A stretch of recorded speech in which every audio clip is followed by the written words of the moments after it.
नमस्कार। मैं advocate doctor Satyendra Singh Sakhla, Sakhla law classes Udaipur से। आज का ये वीडियो खास एलएलबी के विद्यार्थियों के लिए और विशेषकर उन विद्यार्थियों के लिए जिनकी एलएलबी की परीक्षाएं सर पर आ चुकी हैं। कई बारी कई विद्यार्थियों के फ़ोन आते हैं कि सर एलएलबी की कोई कोचिंग होती है क्या। मैं लंबे समय से राजस्थान न्यायिक सेवाओं की कोचिंग आरजेएस की कोचिंग उदयपुर में संचालित करता रहा हूँ, लेकिन एलएलबी के विद्यार्थियों के फ़ोन आते हैं कि सर एलएलबी की कोचिंग होती है क्या। तो मुझे मना करना पड़ता है कि भाई हमारे यहाँ एलएलबी की कोई कोचिंग नहीं होती है, उसकी आवश्यकता भी नहीं होती। लेकिन फिर भी बच्चे फ़ोन करते हैं, उसके पीछे उनका कारण ये रहता है कि यह किसी अन्य क्षेत्र से होते हैं, विधि में उन्होंने एडमिशन लिया होता है लॉ में, और परीक्षाएं पास करना उनका महत्वपूर्ण उद्देश्य होता है। तो आज मैं उन्हीं बच्चों के लिए या उन्हीं विद्यार्थियों के लिए एक वीडियो आपके सामने लेकर आया हूँ, जिसमें एलएलबी फर्स्ट ईयर के इम्तिहानों के बारे में चार से पाँच पेपर मेरा प्रयास रहेगा कि हर फर्स्ट ईयर के 4 से 5 पेपर, सेकेंड ईयर के भी 4 से 5 पेपर और थर्ड ईयर के भी 4-5 पेपर आप लोगों के सामने डिस्कस करूंगा। और मेरी कोशिश रहेगी कि 1 से 1.5 घंटे के मध्य हम इतना कुछ पढ़ लें कि हमारा जो पेपर है वो निश्चित रूप से हमें उसमें सफलता मिले, हम उसमें पास हो जाएं, और आने वाले समय में भी जो कि हम विधि के साथ जीवन भर व्यवसाय करने वाले हैं, तो उसमें भी हमें हमारे ज्ञान में कुछ इजाफा हो, जिसका हमें आगे वकालत के क्षेत्र में भी कोई ना कोई लाभ अवश्य मिले।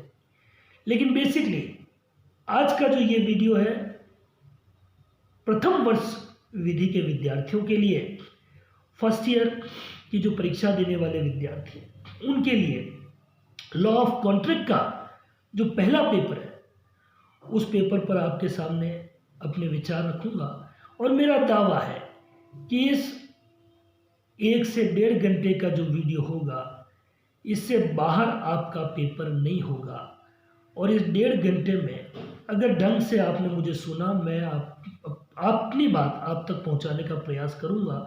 और अगर ढंग से भी अगर सुनेंगे आप, तो मेरा मानना है कि आप इस पेपर में निश्चित रूप से पास होंगे और सारे का सारा पेपर या सारे के सारे प्रश्न हमारे डिस्कशन के भीतर होंगे।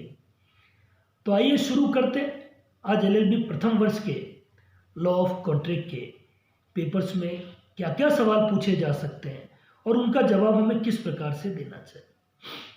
तो जो पेपर की स्कीम है उसके अनुसार कुछ सवाल आपको शॉर्ट नोट्स में पूछे जाते हैं, जिनका जवाब हमें 1 से 2 पेजेस में देना होता है, और कुछ बड़े प्रश्न आपको पूछे जाएंगे जिसका जवाब आपको 5 से 7 पन्नों में जनरली लिखना चाहिए। तो हमारे डिस्कशन में दोनों ही तरीके के सवाल आएंगे।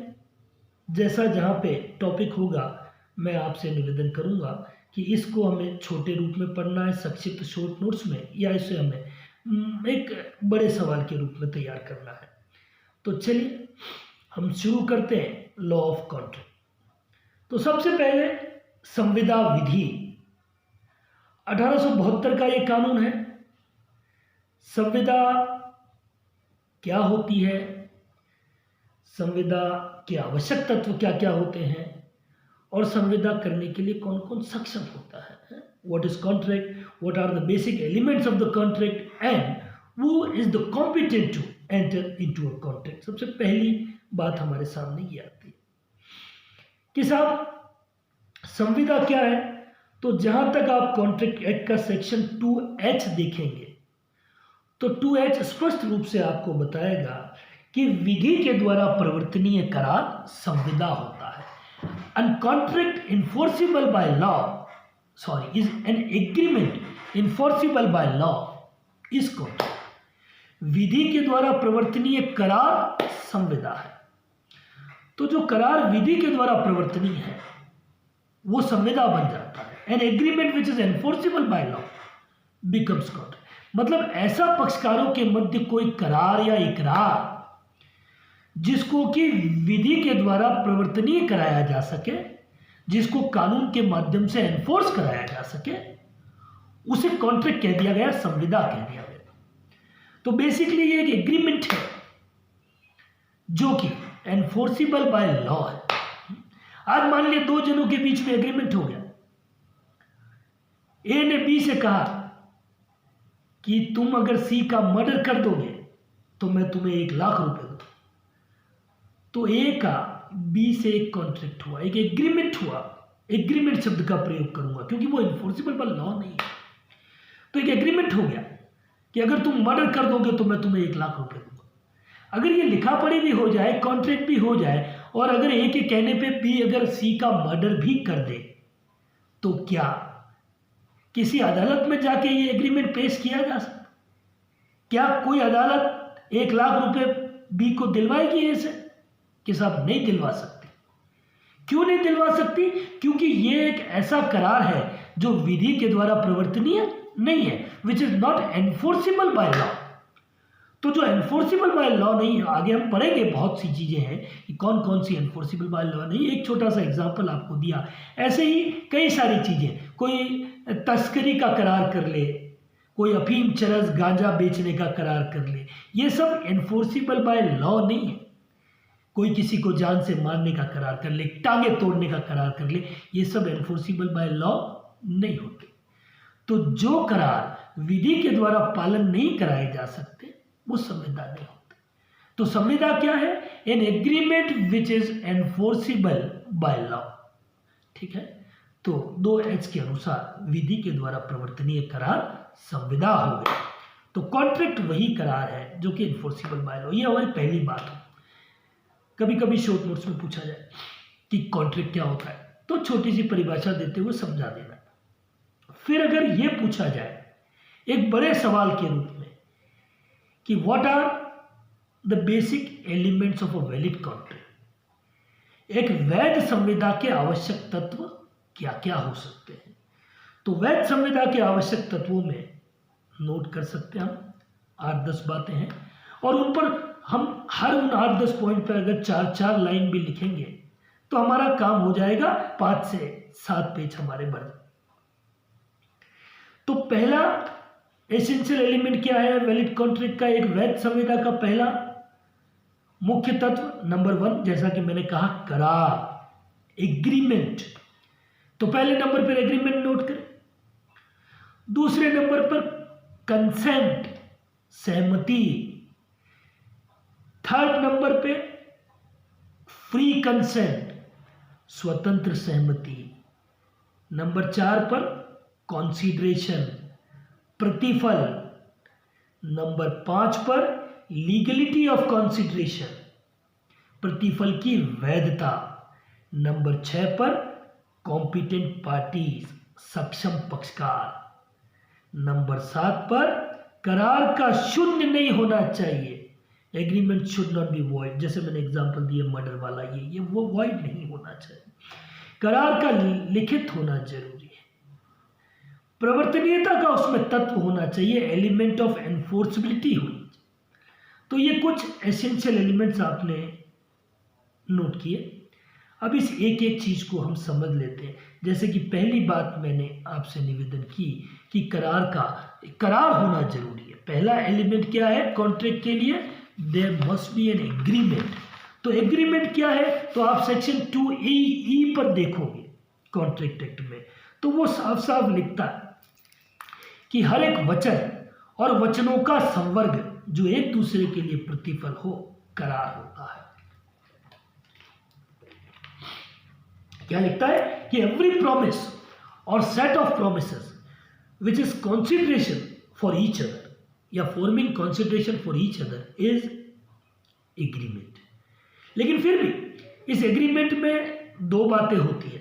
एग्रीमेंट किससे बनता है? तो ये जो इन्होंने कहा ना कि हर एक वचन या वचनों का कोई संवर्ग, या तो वचन या बहुत सारे वचन जो एक दूसरे के लिए कंसिडरेशन बन जाते, एक दूसरे के लिए प्रतिफल बन जाते। आगे आगे सारे विषयों पर चर्चा होगी, हर एक चीज को मैं आपके सामने स्पष्ट करूंगा। तो करार क्या है कि प्रॉमिस है, सेट ऑफ प्रोमिसेस है, forming consideration for each other. इसको और अगर आसान करूं तो कहूंगा कि ये प्रॉमिस और कंसिडरेशन फॉर प्रॉमिस ये दो चीज़ों में हो सकता है। करार में दो आवश्यक तत्व हैं या एग्रीमेंट के दो एसेंशियल एलिमेंट हैं, एक है प्रपोजल और दूसरा है एक्सेप्टेंस। प्रपोजल प्रस्ताव, एक्सेप्टेंस स्वीकृति। ये भी कई बारी सवाल पूछा जाएगा कि प्रपोजल क्या होता है, एक्सेप्टेंस क्या होती है, प्रस्ताव क्या होता है, स्वीकृति क्या होती है। प्रस्ताव पे भी एक बड़ा सवाल बन सकता है एग्जामिनर, स्वीकृति पे भी, एक्सेप्टेंस पे भी आपको एक बड़ा सवाल पूछ सकता है। हम दोनों ही को छोटे रूप में, संक्षिप्त रूप में पूछा जाए उसकी भी चर्चा करेंगे, और अगर बड़ा सवाल पूछा जाए तो उस पर भी आपके सामने अपना पक्ष रखूँ। तो सबसे पहले प्रपोजल पर अगर शॉर्ट नोट पूछ लिया जाए तो आप क्या लिखना, 2A में जो डेफिनेशन दी हुई कि प्रपोजल क्या है, कि प्रस्ताव जो डेफिनेशन है वो तो आप किताब से भी पढ़ सकते हैं, लेकिन मैं आपको बहुत सरल शब्दों में अगर समझाऊं कि जब कोई एक व्यक्ति अपनी कोई कार्य करने की या कोई कार्य नहीं करने की अपनी इच्छा किसी दूसरे के समक्ष रखता है और इस दृष्टि से रखता है कि उसकी सहमति प्राप्त कर ली जाए, तो हम कहते हैं कि वो प्रस्ताव करता है। प्रपोजल क्या है, signifying willingness to another with view to obtain his consent to do और नॉट टू डू समथिंग। मतलब हम अपनी विलिंगनेस को सिग्निफाई करें, हम अपनी इच्छा को किसी दूसरे के सामने रखें ताकि वो हमें हाँ या ना कहे। अगर हम ऐसा करते हैं, क्या इच्छा है हमारी, हम कुछ काम करना चाहते हैं या कोई काम नहीं करना चाहते। जैसे मैंने कहा कि साहब मैं अपना ये मोबाइल आपको बेचना चाहता हूं, तो मैंने अपने मोबाइल को बेचने की इच्छा आपके समक्ष रखी और कहा कि 5,000 में बेचना चाहता हूं, तो इसलिए कहा कि आपकी सहमति प्राप्त की जा सके। तो it is clear cut proposal, ये प्रस्ताव कहा जाएगा। तो आपको बहुत सिंपल शब्दों में लिखना है कि अगर कोई व्यक्ति अपनी कोई काम करने या नहीं करने की इच्छा किसी दूसरे व्यक्ति के समक्ष इसलिए रखता है कि दूसरा व्यक्ति की सहमति ली जा सके, तो कहते हैं कि वो व्यक्ति प्रस्ताव करता है, प्रपोजल करता है। तो प्रपोजल क्या हुआ, बड़ी सिंपल बात कि ये प्रपोजल, अगर छोटा सवाल पूछा जाए शॉर्ट नोट्स में तो इतना काफ़ी है कि विलिंगनेस को शो करना, to do or abstain from doing something with intent to you obtain the consent of the person। तो हम इसे कह देंगे कि क्या हो गया, प्रस्ताव। अब प्रस्ताव पे अगर बड़ा सवाल आपको पूछा जाए प्रपोजल पे तो हम इसको आगे बढ़ाते हैं कि what are the essential elements of a proposal. एक प्रपोजल के एलिमेंट क्या क्या हो सकते हैं। तो पहली बात कहूंगा कि प्रस्ताव सामान्य हो सकता है, विशिष्ट भी हो सकता है। प्रपोजल में भी कॉमन प्रपोजल और नॉर्मल प्रपोजल, और it may be a specified proposal और स्पेसिफिक प्रपोजल। प्रपोजल में भी जनरल प्रपोजल और स्पेसिफिक प्रपोजल। तो जनरल प्रपोजल भी हो सकता है, स्पेसिफिक भी होता है। तो जनरल और स्पेसिफिक समझते। आज मैंने अखबार में कोई इश्तिहार दिया कि फलाना मकान बेचना है, फलानी जगह की ये चीज बेचनी, फलानी चीज किराए पे देनी, ये मेरा जनरल प्रपोजल है क्योंकि अखबार आम लोग पढ़ते हैं, तो ये मेरी आम प्रस्ताव है, सभी के लिए है। कोई भी व्यक्ति अखबार पढ़ के नीचे दिए गए नंबर पे फोन करके पूछ सकता है कि साहब कितने में बेचना है, क्या है। तो ये जो प्रपोजल हुआ ये एक तरीके का जनरल प्रपोजल कहलाता है, सामान्य प्रस्ताव कहलाता है। या मैं सीधा सीधा कहूं कि सामान्य प्रस्ताव वो प्रस्ताव है जो कि जनता के समक्ष किया गया है, जन सामान्य के लिए किया गया है। कोई भी व्यक्ति उसे ग्रहण कर सकता है, कोई भी व्यक्ति उस पर अपनी सहमति प्रदान कर सकता है। दूसरी बात, प्रपोजल में भी स्पेसिफिक आल्सो। अगर प्रपोजल किसी एक ही इंसान से किया गया है, किसी विशिष्ट व्यक्तियों को किया गया है, किसी विशिष्ट कम्युनिटी को किया गया है, किसी क्लास ऑफ पीपल को किया गया, तो फिर वो स्पेसिफिक प्रपोजल कहलाएगा। मैं अगर किसी पर्टिकुलर व्यक्ति से ये कहूं कि ये मोबाइल अगर मैं बेचूंगा तो सिर्फ आपको ही बेचूंगा, आपको मुझे बेचना है, बोलो आप लोग। तो ये मेरा प्रपोजल क्या हुआ? स्पेसिफिक प्रपोजल हुआ। अगर प्रस्ताव किसी व्यक्ति विशेष से किया गया है तो वो विशिष्ट प्रस्ताव कहलाता है। तो ये पहला एलिमेंट हम इसको एक्सप्लेन कर सकते हैं कि प्रपोजल में भी जनरल प्रपोजल और प्रपोजल में भी स्पेसिफिक प्रपोजल। दूसरी बात, प्रपोजल में भी डायरेक्ट और इनडायरेक्ट। प्रस्ताव प्रत्यक्ष हो सकता है, प्रस्ताव गर्भित भी हो सकता है, विवक्षित भी हो सकता है। तो प्रत्यक्ष प्रस्ताव के लिए तो क्या है कि जब प्रस्ताव शब्दों के माध्यम से व्यक्त किया जाए, ऐसे शब्द लिखित हो सकते हैं, मौखिक हो सकते हैं। मैं बोल के कह रहा हूं कि मुझे आपको ये फोन बेचना है, तो ये मेरा स्पष्ट प्रस्ताव। मैं लिख के भी आपको, अगर एक शहर से दूसरे शहर में, तो पहले लिख कर किया जाता था, चिट्ठी पत्री के माध्यम से प्रस्ताव दिए जाते थे, हैं। और आज के युग में तो सोशल मीडिया का युग है, व्हाट्सएप के जरिए मैसेज हो जाता है, ईमेल पर प्रस्ताव किया जा सकता है, तो वो भी डायरेक्ट प्रस्ताव की श्रेणी में ही आएगा। और अगर हमने किसी से फ़ोन पे बात कर कर भी अगर कोई प्रपोजल दे दिया, कोई प्रस्ताव दे दिया, तो वो भी प्रत्यक्ष प्रस्ताव ही होगा। अब बात करते हैं कि इम्प्लाइड प्रपोजल क्या होता है, गर्भित प्रपोजल क्या होता है। भाई गर्भित प्रपोजल जो है वो शब्दों से नहीं होता, स्पष्ट नहीं होता, आचरण से होता है, कंडक्ट से होता है। तो कंडक्ट से कई बार गर्भित या इनडायरेक्ट प्रपोजल हो जाता है। मान लीजिए कोई रिक्शा चल रहा है, हमने हाथ दिया, उसने रोका, हम बैठ गए, उसने हमें सूरज पोल ले जाके उतार दिया। प्रपोजल हमने दिया, ये इम्प्लाइड प्रपोजल है, कोई हमने बोला नहीं, कुछ नहीं। हम किसी रेस्टोरेंट में खाना खाने गए, चले गए, ऑर्डर कर दिया, इम्प्लाइड प्रपोजल है। ये प्रपोजल कोई लिखित में नहीं दे रहे, हम उसे बोल के नहीं कि हम तेरे साथ संविदा कर रहे हैं, प्रस्ताव रख रहा हूं मैं, ऐसा कुछ नहीं।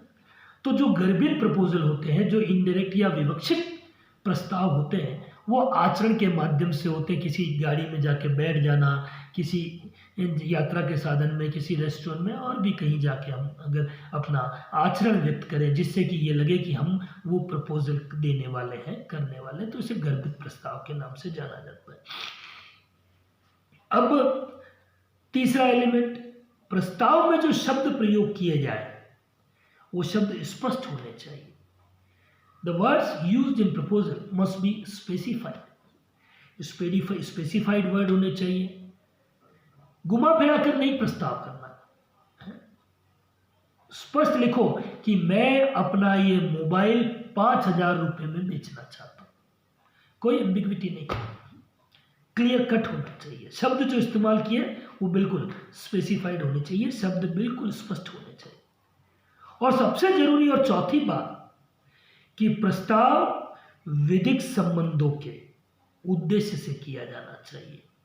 Proposal must be made with intent to create legal relationship. Legal relationship बनाने के लिए प्रस्ताव होना चाहिए, है। ऐसे नहीं कि मजाक मजाक में बात कर ली, वो प्रस्ताव प्रपोजल नहीं होता। कई बार पति पत्नी ने एक प्रॉमिस कर दिया कि अगली बार तुझे हीरो का हार दिलाऊंगा, या अगली जन्मदिन पे पति ने प्रॉमिस कर दिया कि हार दिलाऊंगा, ये ज्वेलरी दिलाऊंगा।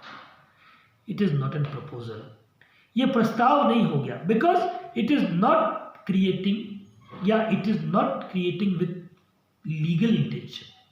ये लीगल इंटेंशन से नहीं किया गया, विधिक संबंध स्थापित करने का इसमें कोई आशय नहीं है। इस कारण से वेलफेयर वर्सेस का केस हम देख सकते हैं। तो इस केस में क्या हुआ कि एक पति पत्नी कहीं गए, श्रीलंका में पति रहता था, पत्नी घूमने के लिए पत्नी को इंग्लैंड ले, इंग्लैंड में पत्नी बीमार हो जाने के कारण रुक गई। आते समय पति ने कहा कि मैं जा रहा हूँ काम से वापस अपने देश में, और हर बार तुझे इतने रुपए भेजते रहूँ। पत्नी ने तलाक लिया और उसके बाद जितने टाइम का पैसा बनता था उस सब के लिए दावा करने की कोशिश की। कोर्ट ने मना कर दिया कि ये पति पत्नी के बीच का प्रॉमिस है, it does not constitute contract because it has not been made with create legal intention. Legal intention नहीं था, लॉफुल संबंध बनाने का कोई उसमें इंटेंशन नहीं था। इस कारण से ऐसे संविदा या ऐसे करार संविदा नहीं बनते हैं।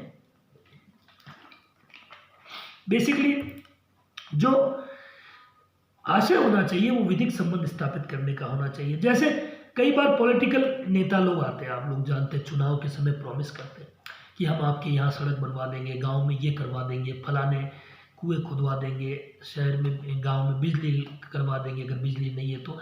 ये सब प्रोमिसेस है। Political promises also do not create contractual relationship, क्योंकि इनमें भी विधिक संबंध स्थापित करने का आशय नहीं होता। तो जितने भी राजनीतिक आश्वासन है इनको भी हम ये नहीं कह सकते कि इनसे कोई संविदा करने का आशय प्रतीत होता है।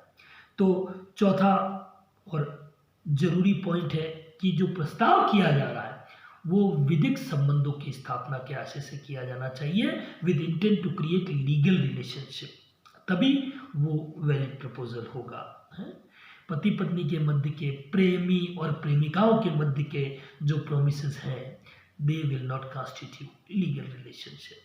ठीक है, आगे बात करते हैं। पांचवा एलिमेंट आप और कि प्रस्ताव की संसूचना होनी चाहिए। Proposal must be communicated. संसूचना का मतलब होता है कि मैं अगर कोई बात आपसे प्रपोज कर रहा हूं, मैं ये कह रहा हूं कि ये मोबाइल मैं आपसे बेचना चाहता हूं, तो मुझे मेरी बात कहीं ना कहीं आप तक पहुंचनी चाहिए, कम्युनिकेट होनी चाहिए। अगर सामने सामने बैठ के कर रहे हैं तो सीधे ही पहुंच गई, लेकिन कई बार डाक के माध्यम से करते हैं और भी किसी तरीके से करते हैं, तो वो पहुंचना चाहिए, कम्युनिकेटेड होना चाहिए। अगर आपको जानकारी नहीं तो प्रपोजल कम्युनिकेटेड नहीं माना जाएगा। ठीक है, कम्युनिकेशन के बारे में आगे एक टॉपिक हम डिस्कस करेंगे। फिलहाल इतना कि लालमन शुक्ला वर्सेस गौरीदत्त का एक मुकदमा आया कि proposal must be communicated. Proposal अगर कम्युनिकेटेड नहीं हुआ होगा तो कोई कॉन्ट्रेक्चुअल लायबिलिटी नहीं बनेगी। एक सेठ था, उस सेठ का भतीजा कहीं घूमने गया, गुम गया, तो उसने सबसे पहले अपने मुंशी को बुला के कहा कि भतीजा गुम गया है भाई, जाओ जाके ढूंढ के आओ, तुम जानते हो कहाँ कहाँ वो जाता है, जाओ ढूंढ के आओ। तो मुंशी जी भतीजे को ढूंढने निकल गए।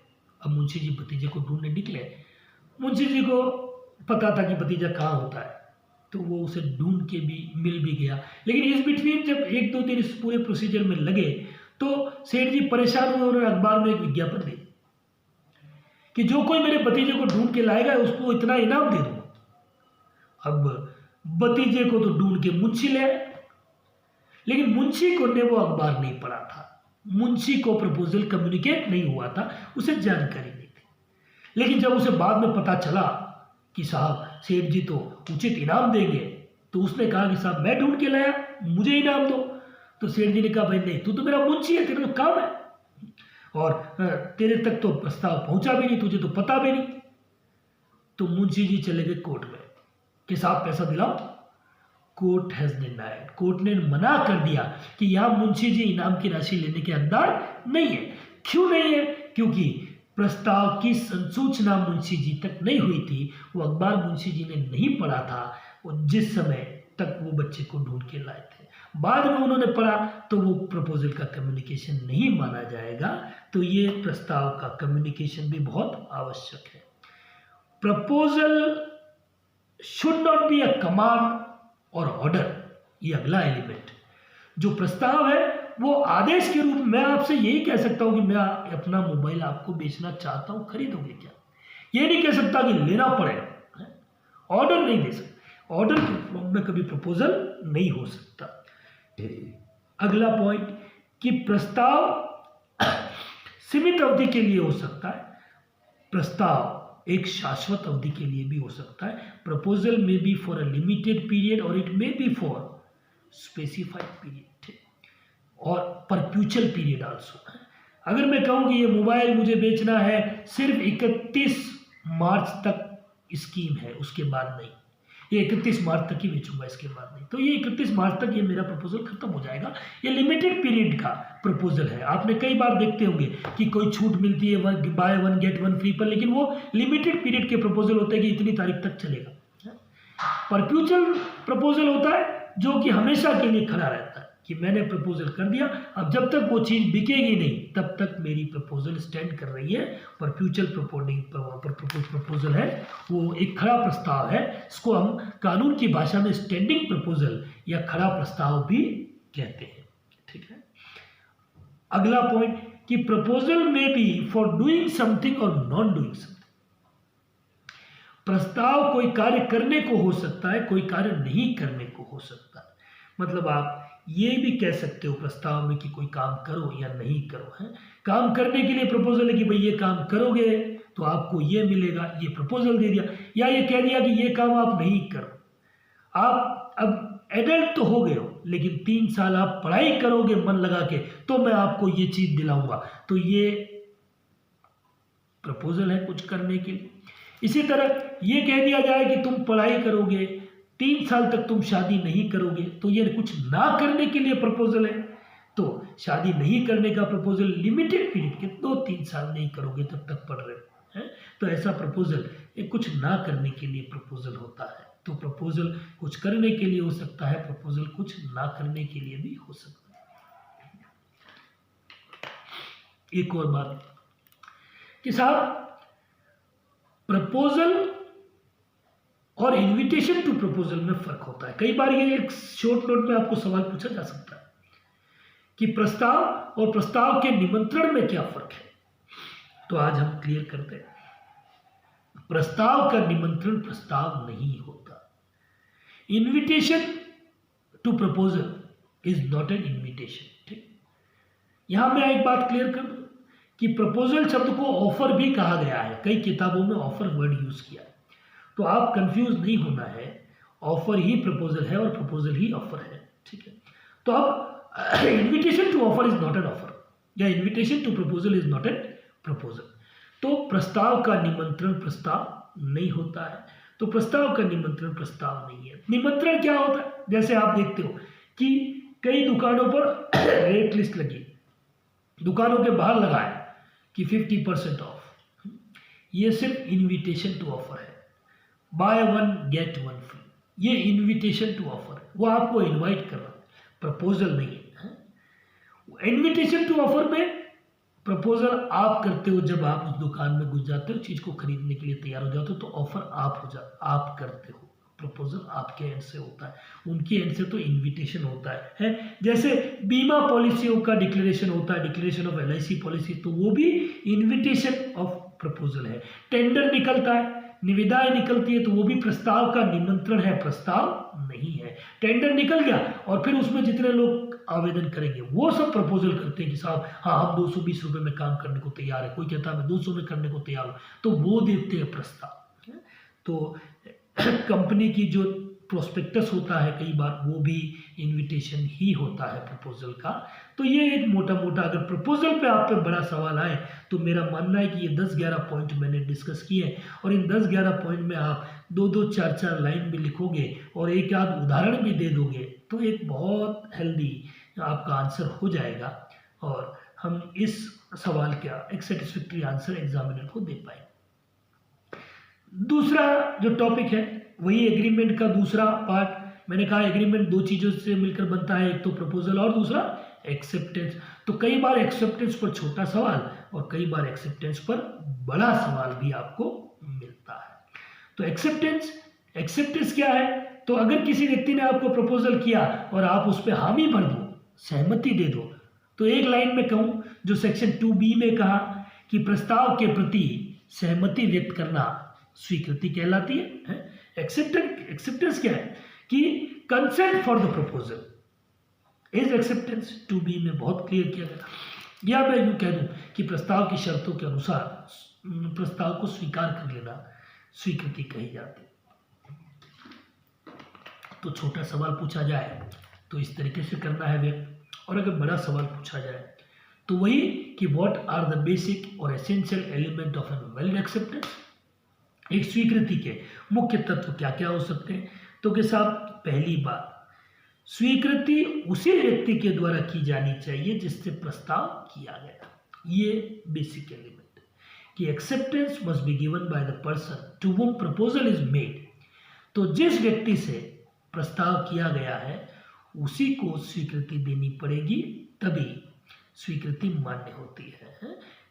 कार्लिक वर्सेस कॉर्लिक स्मोकबॉल सब कंपनी का एक केस है, बोल्टन वर्सेस जोन्स का केस है कि भाई अगर प्रस्ताव किसी विशिष्ट व्यक्ति से किया गया है तो उस विशिष्ट व्यक्ति को ही उसकी स्वीकृति देनी पड़ेगी।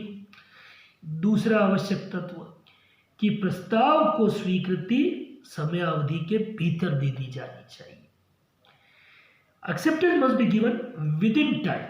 अगर किसी ने कोई प्रपोजल किया है तो उस प्रपोजल के प्रति अपनी एक्सेप्टेंस जो है वो विद इन प्रिस्क्राइब पीरियड में दे देनी चाहिए। जितना पीरियड, अगर नहीं, कई बार नहीं होता कि ऑफर वैलिड या ये प्रस्ताव हमारा है 31 मार्च तक हम इसके लिए वेट करेंगे, या कई बार आप तो प्रतियोगी परीक्षा कभी दोगे तो प्रतियोगी परीक्षाओं में नहीं होता कि लास्ट डेट इतनी है, तो वो होती है पीरियड, लिमिटेड पीरियड के लिए। तो अगर लिमिटेड पीरियड लास्ट डेट है तो आपको स्वीकृति लास्ट डेट में ही देनी है या उस लास्ट डेट से पहले पहले दे देनी है। तो सीमित अवधि के भीतर किया। जहां पे कोई समय नहीं दे रखा कि प्रस्ताव की पालना कब करनी है या प्रस्ताव को स्वीकार कब करना है, तो उचित समय, रीजनेबल समय में आप प्रस्ताव को स्वीकार करेंगे। और उचित समय क्या होगा वो हर मामले के तथ्यों और परिस्थितियों के अनुसार तय करें। अगली बात कि प्रस्ताव के प्रति सहमति जो है या स्वीकृति जो है वो प्रस्ताव के खंडन से पहले पहले दे दी जानी चाहिए। Acceptance must be given before the revocation of proposal. तो अगर मैंने प्रस्ताव किया कि मैं आपको अपना मोबाइल बेचना चाहता हूं, अब प्रस्ताव तो मैंने कर दिया कि 5,000 में मुझे मोबाइल बेचना है। अब 3 दिन बाद, 3 दिन तक मेरे पास कोई ग्राहक नहीं आया, किसी ने स्वीकृति नहीं दी, किसी ने एक्सेप्टेंस नहीं दी, और 3 दिन बाद मैंने कह दिया कि अब मैं अपना मोबाइल नहीं बेचना चाहता हूं।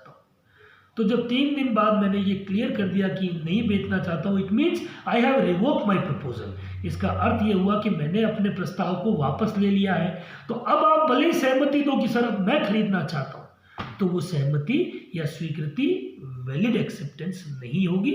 इसलिए प्रस्ताव को सहमति या तो समय के भीतर दे दी जानी चाहिए या रिवोकेशन से पहले दे दी जानी चाहिए या प्रस्तावक की मृत्यु से पहले दे दी जानी चाहिए कुछ मामलों में। ठीक है। फिर है स्वीकृति का तरीका क्या हो सकता है। तो कि अगर प्रस्ताव में स्वीकृति का कोई तरीका दिया हुआ है, अगर मैंने कहा कि डाक के माध्यम से ही मैं लूंगा एक्सेप्टेंस, या मैंने कहा कि मैं ऑनलाइन एप्लीकेशन ही इनवाइट कर रहा हूं, ऑनलाइन ही मैं एक्सेप्टेंस लूंगा, तो जो मोड प्रपोजल में दिया गया है आपको एक्सेप्टेंस भी उसी मोड पर देना है। अगर आप उस मोड पर नहीं देते तो वो वैलिड एक्सेप्टेंस नहीं माना जाएगा। और कई बार मोड नहीं दिया गया है तो फिर रीजनेबल मोड से हमको एक्सेप्टेंस दे देना है। अब रीजनेबल मोड क्या होगा, it is also an question of fact, जो भी हर मामले के तथ्यों और परिस्थितियों के अनुसार हम तय करेंगे।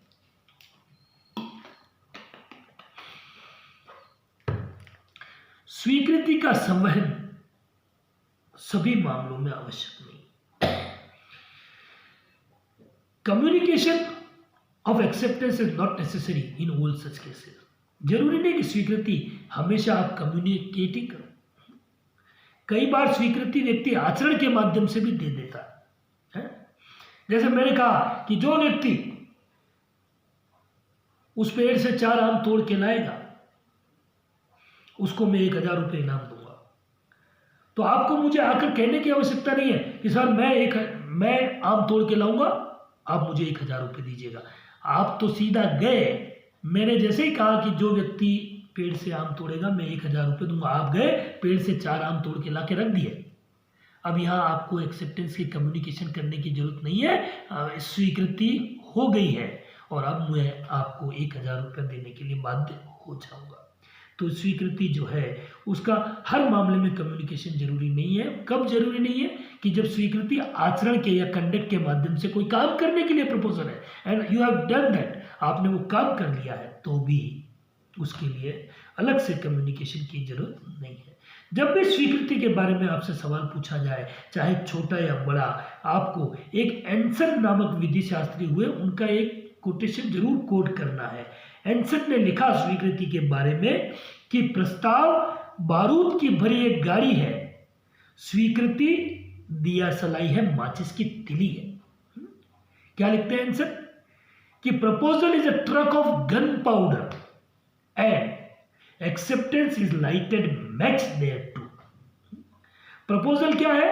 एक बारूद की भरी गाड़ी, और स्वीकृति क्या है? एक दिया सलाई, माचिस की तिली। अगर बारूद की भरी गाड़ी में माचिस की तिली जला देंगे तो क्या होगा? विस्फोट होगा। एंसन यही कहते हैं कि ये विस्फोट जो है वो कॉन्ट्रैक्ट है। तो कहने का मतलब, मीनिंग देयर बाय, कि जैसे ही प्रस्ताव को स्वीकृति मिल जाती, कॉन्ट्रैक्ट हो जाता है। मैंने कहा कि मैं अपना मोबाइल 5,000 में आपको बेचने के लिए तैयार हूं। आपने कहा सर डन, मैं आपका मोबाइल 5,000 में खरीदने को तैयार हूं। हमारे बीच में संविदा हो गया, कॉन्ट्रैक्ट हो गया। क्यों? कि मैंने प्रपोजल किया जो कि ट्रक ऑफ गन पाउडर है, और आपने एक्सेप्टेंस दी माचिस की तिली है, और विस्फोट हुआ वो संविदा है। तो समझ गए हैं? तो एंसन का स्टेटमेंट भी कोट कर देना है कि प्रस्ताव बारूद की भरी गाड़ी है और स्वीकृति एक दिया सलाई है। ठीक है। स्वीकृति भी संवैधात्मक संबंधों की स्थापित करने के लिए होनी चाहिए। लीगल रिलेशनशिप स्थापित करने का इंटेंशन होना चाहिए। जो प्रपोजल में समझाया वही यहाँ पर आपको कोट कर देना है। तो ये हमारे 2 सवाल मोटे मोटे तैयार हो जाते हैं। एक तो ये प्रपोजल पे कभी पूछे या फिर एक्सेप्टेंस पे पूछे। कॉन्ट्रैक्ट पे शॉर्ट नोट्स बता ही दिया। Invitation to offer and offer पे, या इन्विटेशन टू प्रपोजल और प्रपोजल पे बता ही दिया। तो इस पे कम से कम मोटा मोटा 1 या 2 सवाल एग्जामिनेशन में 100% पूछा जा सकता है। अब हमारा जो चल रहा था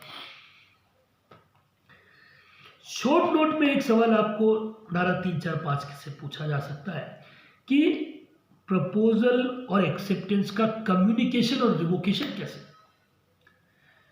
तो कम्युनिकेशन और रिवोकेशन पे शॉर्ट नोट में पूछा जाता, बड़ा सवाल जनरली नहीं आता, लेकिन हाँ कम्युनिकेशन और रिवोकेशन को समझ लेते हैं। तो देखिए, कम्युनिकेशन का मतलब होता है कि मैंने प्रपोजल किया और जिस व्यक्ति को मैं प्रपोजल करना चाहता हूँ उस तक वो प्रपोजल पहुँच गया। पहुँचने का मतलब है कि उसके नॉलेज में भी आ गया या उसे पहुँच गया, तो माना जाएगा कि कम्युनिकेटेड हो गया है।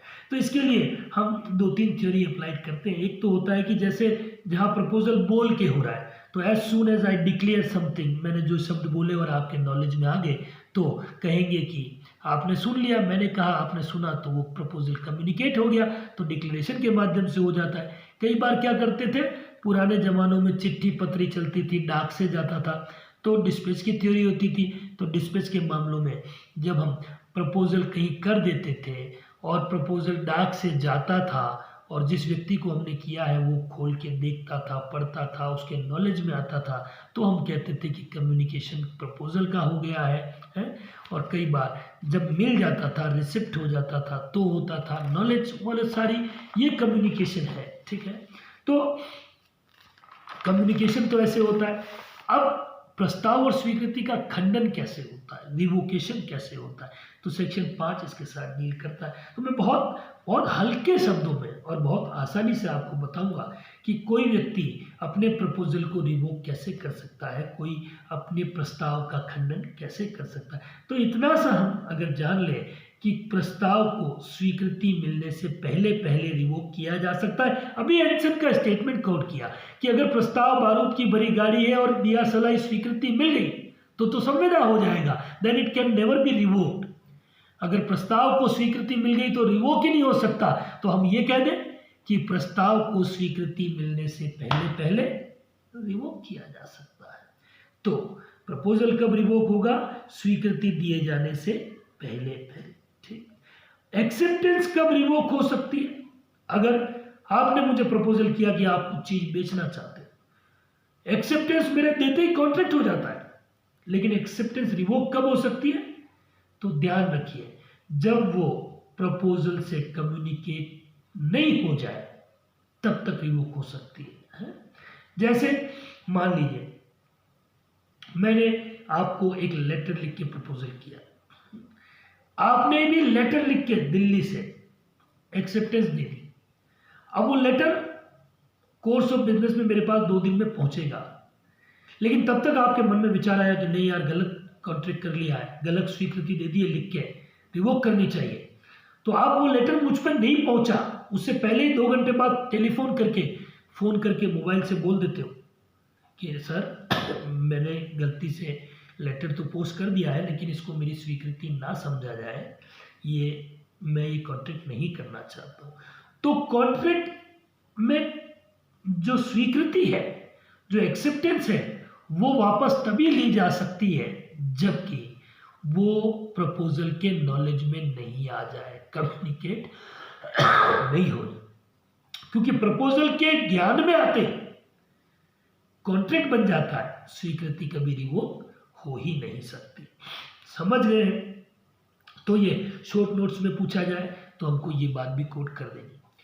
अब एक सवाल जो 100% पूछा जाता है, या इस सवाल में जो डिस्कशन होगा वो आपके पेपर में 100% होगा, किसी भी रूप में आए, लेकिन हाँ, इस सवाल का जो कंटेंट होगा वो आपके पेपर का हिस्सा होगा, इस बात की गारंटी। कॉम्पिटेंसी ऑफ कॉन्ट्रैक्ट या competency of parties to the contract. जब दो लोग कॉन्ट्रैक्ट करते हैं तो क्या कोई कानूनी मापदंड है, क्या कोई सक्षमता असक्षमता है कि कौन सक्षम है कौन असक्षम है? तो क्या बिल्कुल है कि साहब आप जब कॉन्ट्रैक्ट एक्ट के सेक्शन 11 और 12 को पढ़ते हो तो you will come to know. तो सीधा सीधा अपनी बात पे आते हैं कि कौन व्यक्ति संविदा करने के लिए योग्य है कानून के अनुसार, कि साहब मस्ट बी मेजर, वयस्क होना चाहिए। दूसरी बात, साउंड माइंड होना चाहिए, स्वस्थ चित्त होना चाहिए, विकृत चित्त नहीं होना चाहिए, पागल नहीं होना चाहिए। और तीसरी बात, विधि के द्वारा वर्जित नहीं होना चाहिए, नॉट डिस्क्वालिफाइड बाय लॉ होना चाहिए। तो वो डिस्क्वालिफाइड बाय लॉ, ये 3 कंडीशन है। तो वयस्क होना चाहिए, मस्ट नॉट बी माइनर। दूसरी बात, पागल नहीं होना चाहिए, साउंड माइंड होना चाहिए, स्वस्थ चित्त होना चाहिए। और तीसरी बात, नॉट डिस्क्वालिफाइड बाय लॉ होना चाहिए, विधि के द्वारा वर्जित नहीं होना। ये 3 ही कॉम्पिटेंसी है। अब इन तीनों पॉइंट पे बड़ा सवाल भी बहुत बन सकता है, छोटे रूप में भी पूछा जा सकता है। अब बड़े में डिस्कस करते हैं, वयस्कता पे बोलते हैं साहब कि वयस्क होना चाहिए। तो आप सब लोग जानते हो कि इंडियन मेजोरिटी एक्ट के धारा 3-4 में वयस्क कौन है? जिसने 18 साल की आयु पूरी कर ली, वो वयस्क हो गया, तो वो कॉन्ट्रैक्ट कर सकता है। तो वयस्क व्यक्ति कॉन्ट्रैक्ट कर सकता है, अवयस्क कॉन्ट्रैक्ट नहीं कर सकता है। और सपोज कीजिए कि किसी माइनर ने, किसी अवयस्क ने कॉन्ट्रैक्ट कर दिया, तो कि साहब उसकी क्या असर होगा?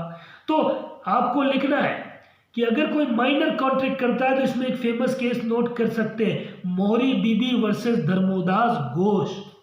ठीक, मोहरी बीबी वर्सेस धर्मोदास घोष के केस में प्रीवी काउंसिल ने डायरेक्टली कहा कि contract entered by minor are void ab initio. अवयस्क के द्वारा किए गए संविदा शून्य होते हैं, और ऐसे संविदा प्रारंभ से ही शून्य होते हैं। तो माइनर, चूंकि माइनर कॉम्पिटेंट नहीं है, माइनर के द्वारा किया गया एग्रीमेंट वॉइड होता है, और वो वॉइड शुरू से ही होता है। और इतना और कह दिया कि माइनर मेजर होने के बाद भी अपने किए गए माइनॉरिटी में जो कॉन्ट्रैक्ट उसने किया उसको रेटिफाई नहीं कर सकता है।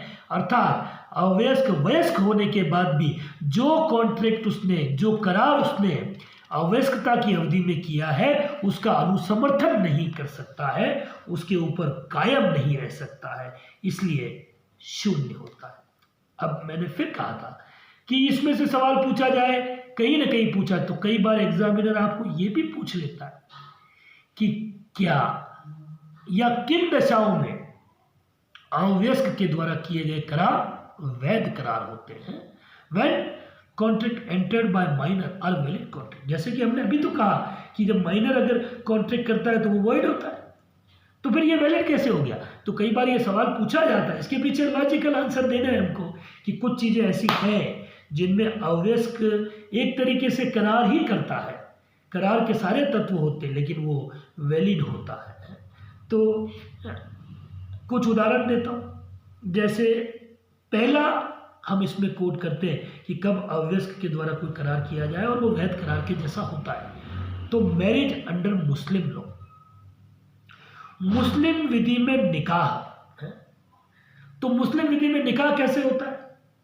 तो हम सब ने फिल्मों में भी देखा है, अगर मुस्लिम्स फ्रेंड है तो हमने उनकी शादियों में भी देखा है, निकाह में देखा है।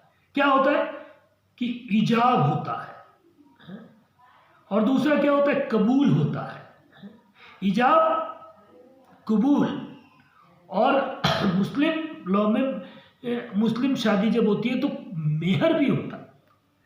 तो न्यायाधीश महमूद ने अब्दुल कादिर वर्सेस सलीमा के केस में, मैं नहीं क्या, जस्टिस महमूद ने कहा, अब्दुल कादिर वर्सेस सलीमा के केस में कहा कि साहब मुस्लिमों में जो निकाह होता है वो लगभग एक कॉन्ट्रैक्ट के जैसा होता है, क्योंकि मुस्लिम निकाह में इजाब होता है, तो इजाब प्रपोजल होता है, और उधर से बोला जाता है कबूल है, कबूल है, कबूल है। तो कबूल एक एक्सेप्टेंस होती है, और जो मेहर की राशि होती है, मुस्लिमों में मेहर पति की ओर से दिया जाता है, और पत्नी की एक सिक्योरिटी के तौर पे मेहर की राशि तय की जाती है।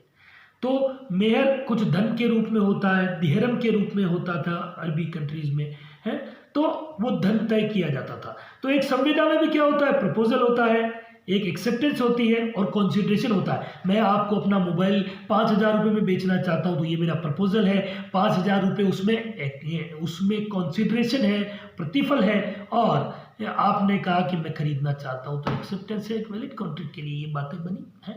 तो जस्टिस महमूद ने अब्दुल कादिर वर्सेस सलीमा में कहा कि मुस्लिमों में जो निकाह है वो एक तरीके से संविदा है, और मुस्लिमों में निकाह की कोई आयु तय नहीं, या मेजोरिटी की आयु तय नहीं है।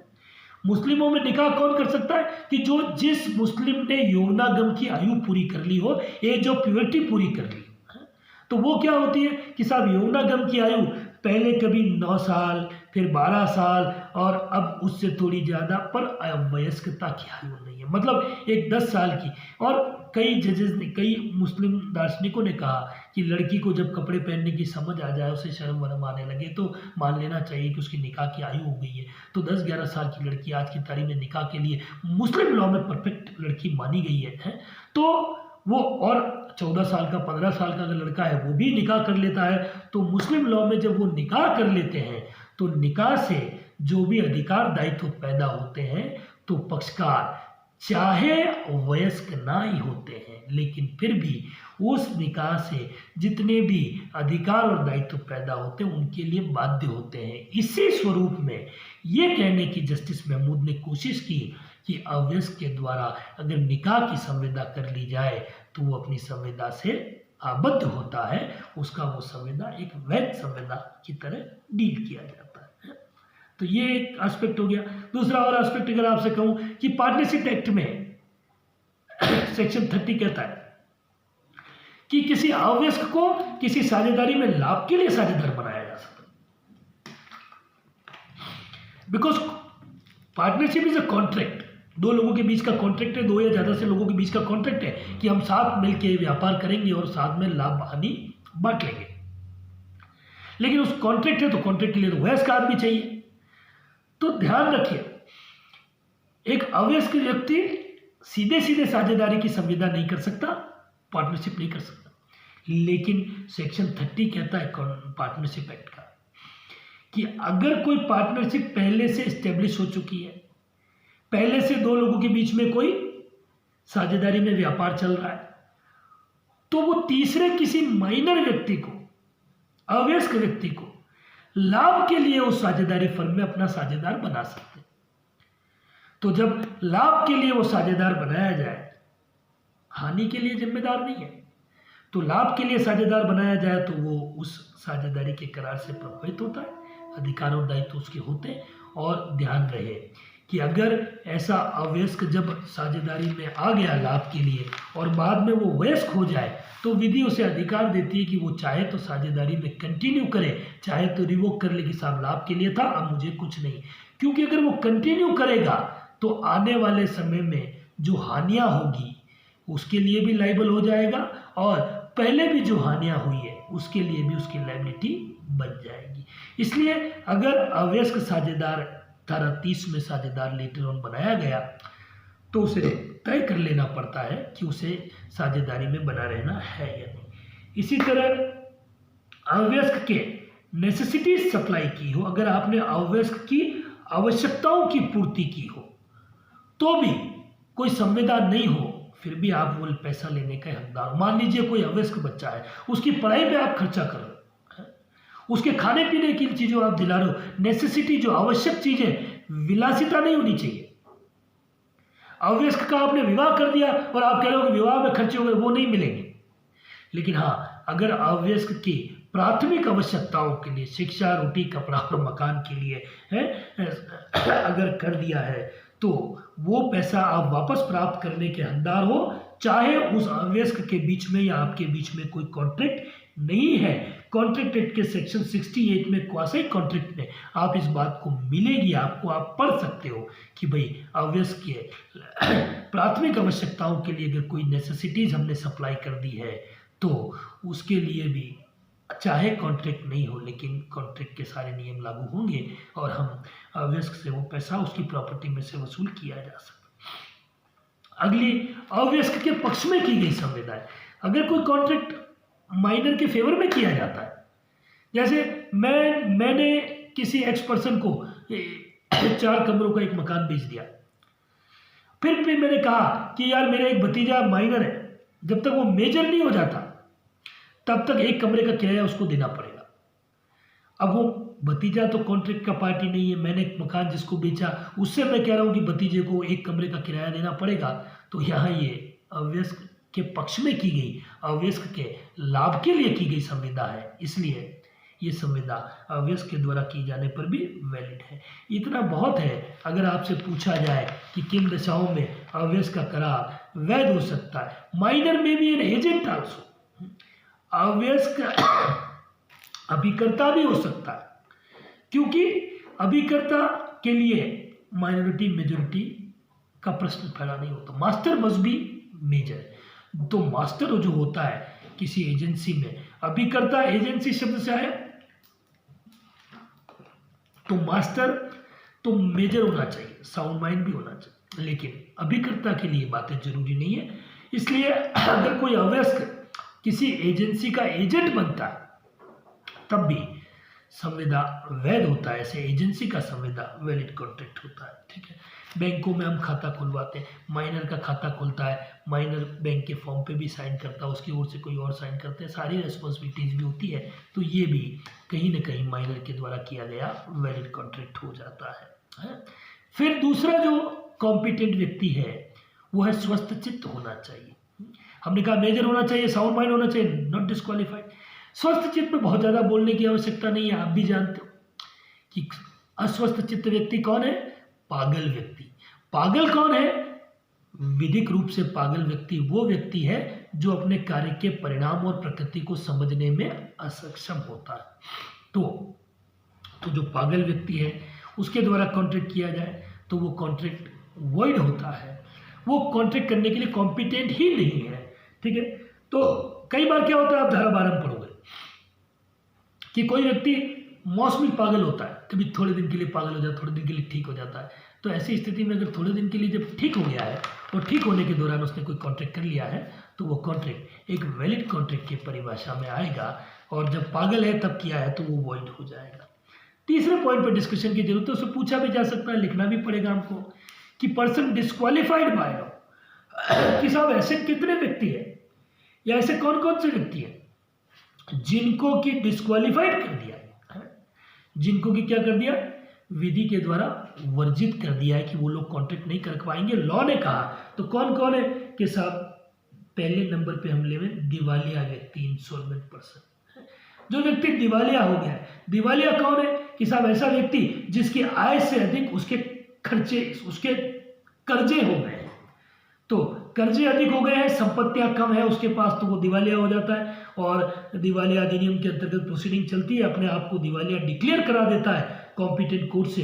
तो ऐसा व्यक्ति भविष्य में कोई संविदाएं या कोई कॉन्ट्रैक्ट नहीं कर पाएगा, डिस्क्वालीफाइड बाय लॉ हो जाएगा। दूसरा है विदेशी शत्रु। विदेशी शत्रु, अगर कोई विदेश में रहने वाला शत्रु है हमारा, तो शत्रुता और मित्रता किससे तय होती है कि भाई कौन सा देश हमारा शत्रु, कौन सा देश हमारे मित्रता के संबंध। तो पाकिस्तान की बात करें तो हमारा परम शत्रु, तो ऐसे व्यक्तियों के साथ भी हम संविदा नहीं कर सकते, संविदा करते हैं तो ऐसा शून्य। तीसरा, कौन डिस्क्वालिफाइड है? कन्विक्टेड प्रिजनर, किसी व्यक्ति को सजा हो गई है, सजा याफ्ता कैदी है, तो वो कैदी भी सजा याफ्ता है तो वो संविदा नहीं कर सकता है। तो ये कुछ लोग डिस्क्वालिफाइड बाय हैं, लॉ है, तो इतना हम करेंगे तो एक सवाल पूरा। क्या सवाल है? फिर से कह रहा हूं कि वो is competent to enter into a contract, या व्हाट इज द कॉम्पिटेंसी, संविदा करने के लिए सक्षम व्यक्ति कौन है? तो 3 व्यक्ति हो गए। कौन? वयस्क होना चाहिए, स्वस्थ चित्त होना चाहिए और नॉट डिस्क्वालिफाइड, विधि के द्वारा वर्जित नहीं होना चाहिए। इसमें कई बार वो ये भी पूछ लेगा कि किन दशाओं में अवयस्क के द्वारा या किन दशाओं में एक पागल व्यक्ति के द्वारा किया गया करार वैध हो सकता है, तो मैंने आपको वो भी डिटेल में बताने की कोशिश करी। तो इस कहने को ये एक सवाल है, लेकिन इसमें से 2-3 सवाल निकल कर आ सकते हैं। फिर वापस आता हूं, एसेंशियल एलिमेंट ऑफ कॉन्ट्रैक्ट, तो मैंने कहा सहमति होनी चाहिए, बहुत महत्वपूर्ण तत्व, सहमति होनी चाहिए। सहमति भी स्वतंत्र सहमति होनी चाहिए। शॉर्ट नोट्स में भी पूछे जाए, पूरा सवाल बड़ा भी पूछा जा सकता है। तो 14 से लेकर सेक्शन 14, 15, 16, 13, 14, 15, 16, 17 और 18, 19, 20, ये सारे के सारे इसमें आएंगे। इनमें से एक सवाल बनना लाजमी है, सहमति होनी। भाई मैं कह रहा हूं कि मैं आपको अपना मोबाइल बेचना चाहता हूं, तो आप कंसेंट तो दोगे, सहमति तो व्यक्त करोगे, लेकिन सहमति कौन सी होनी चाहिए? सेक्शन 14 के अनुसार फ्री कंसेंट होनी चाहिए।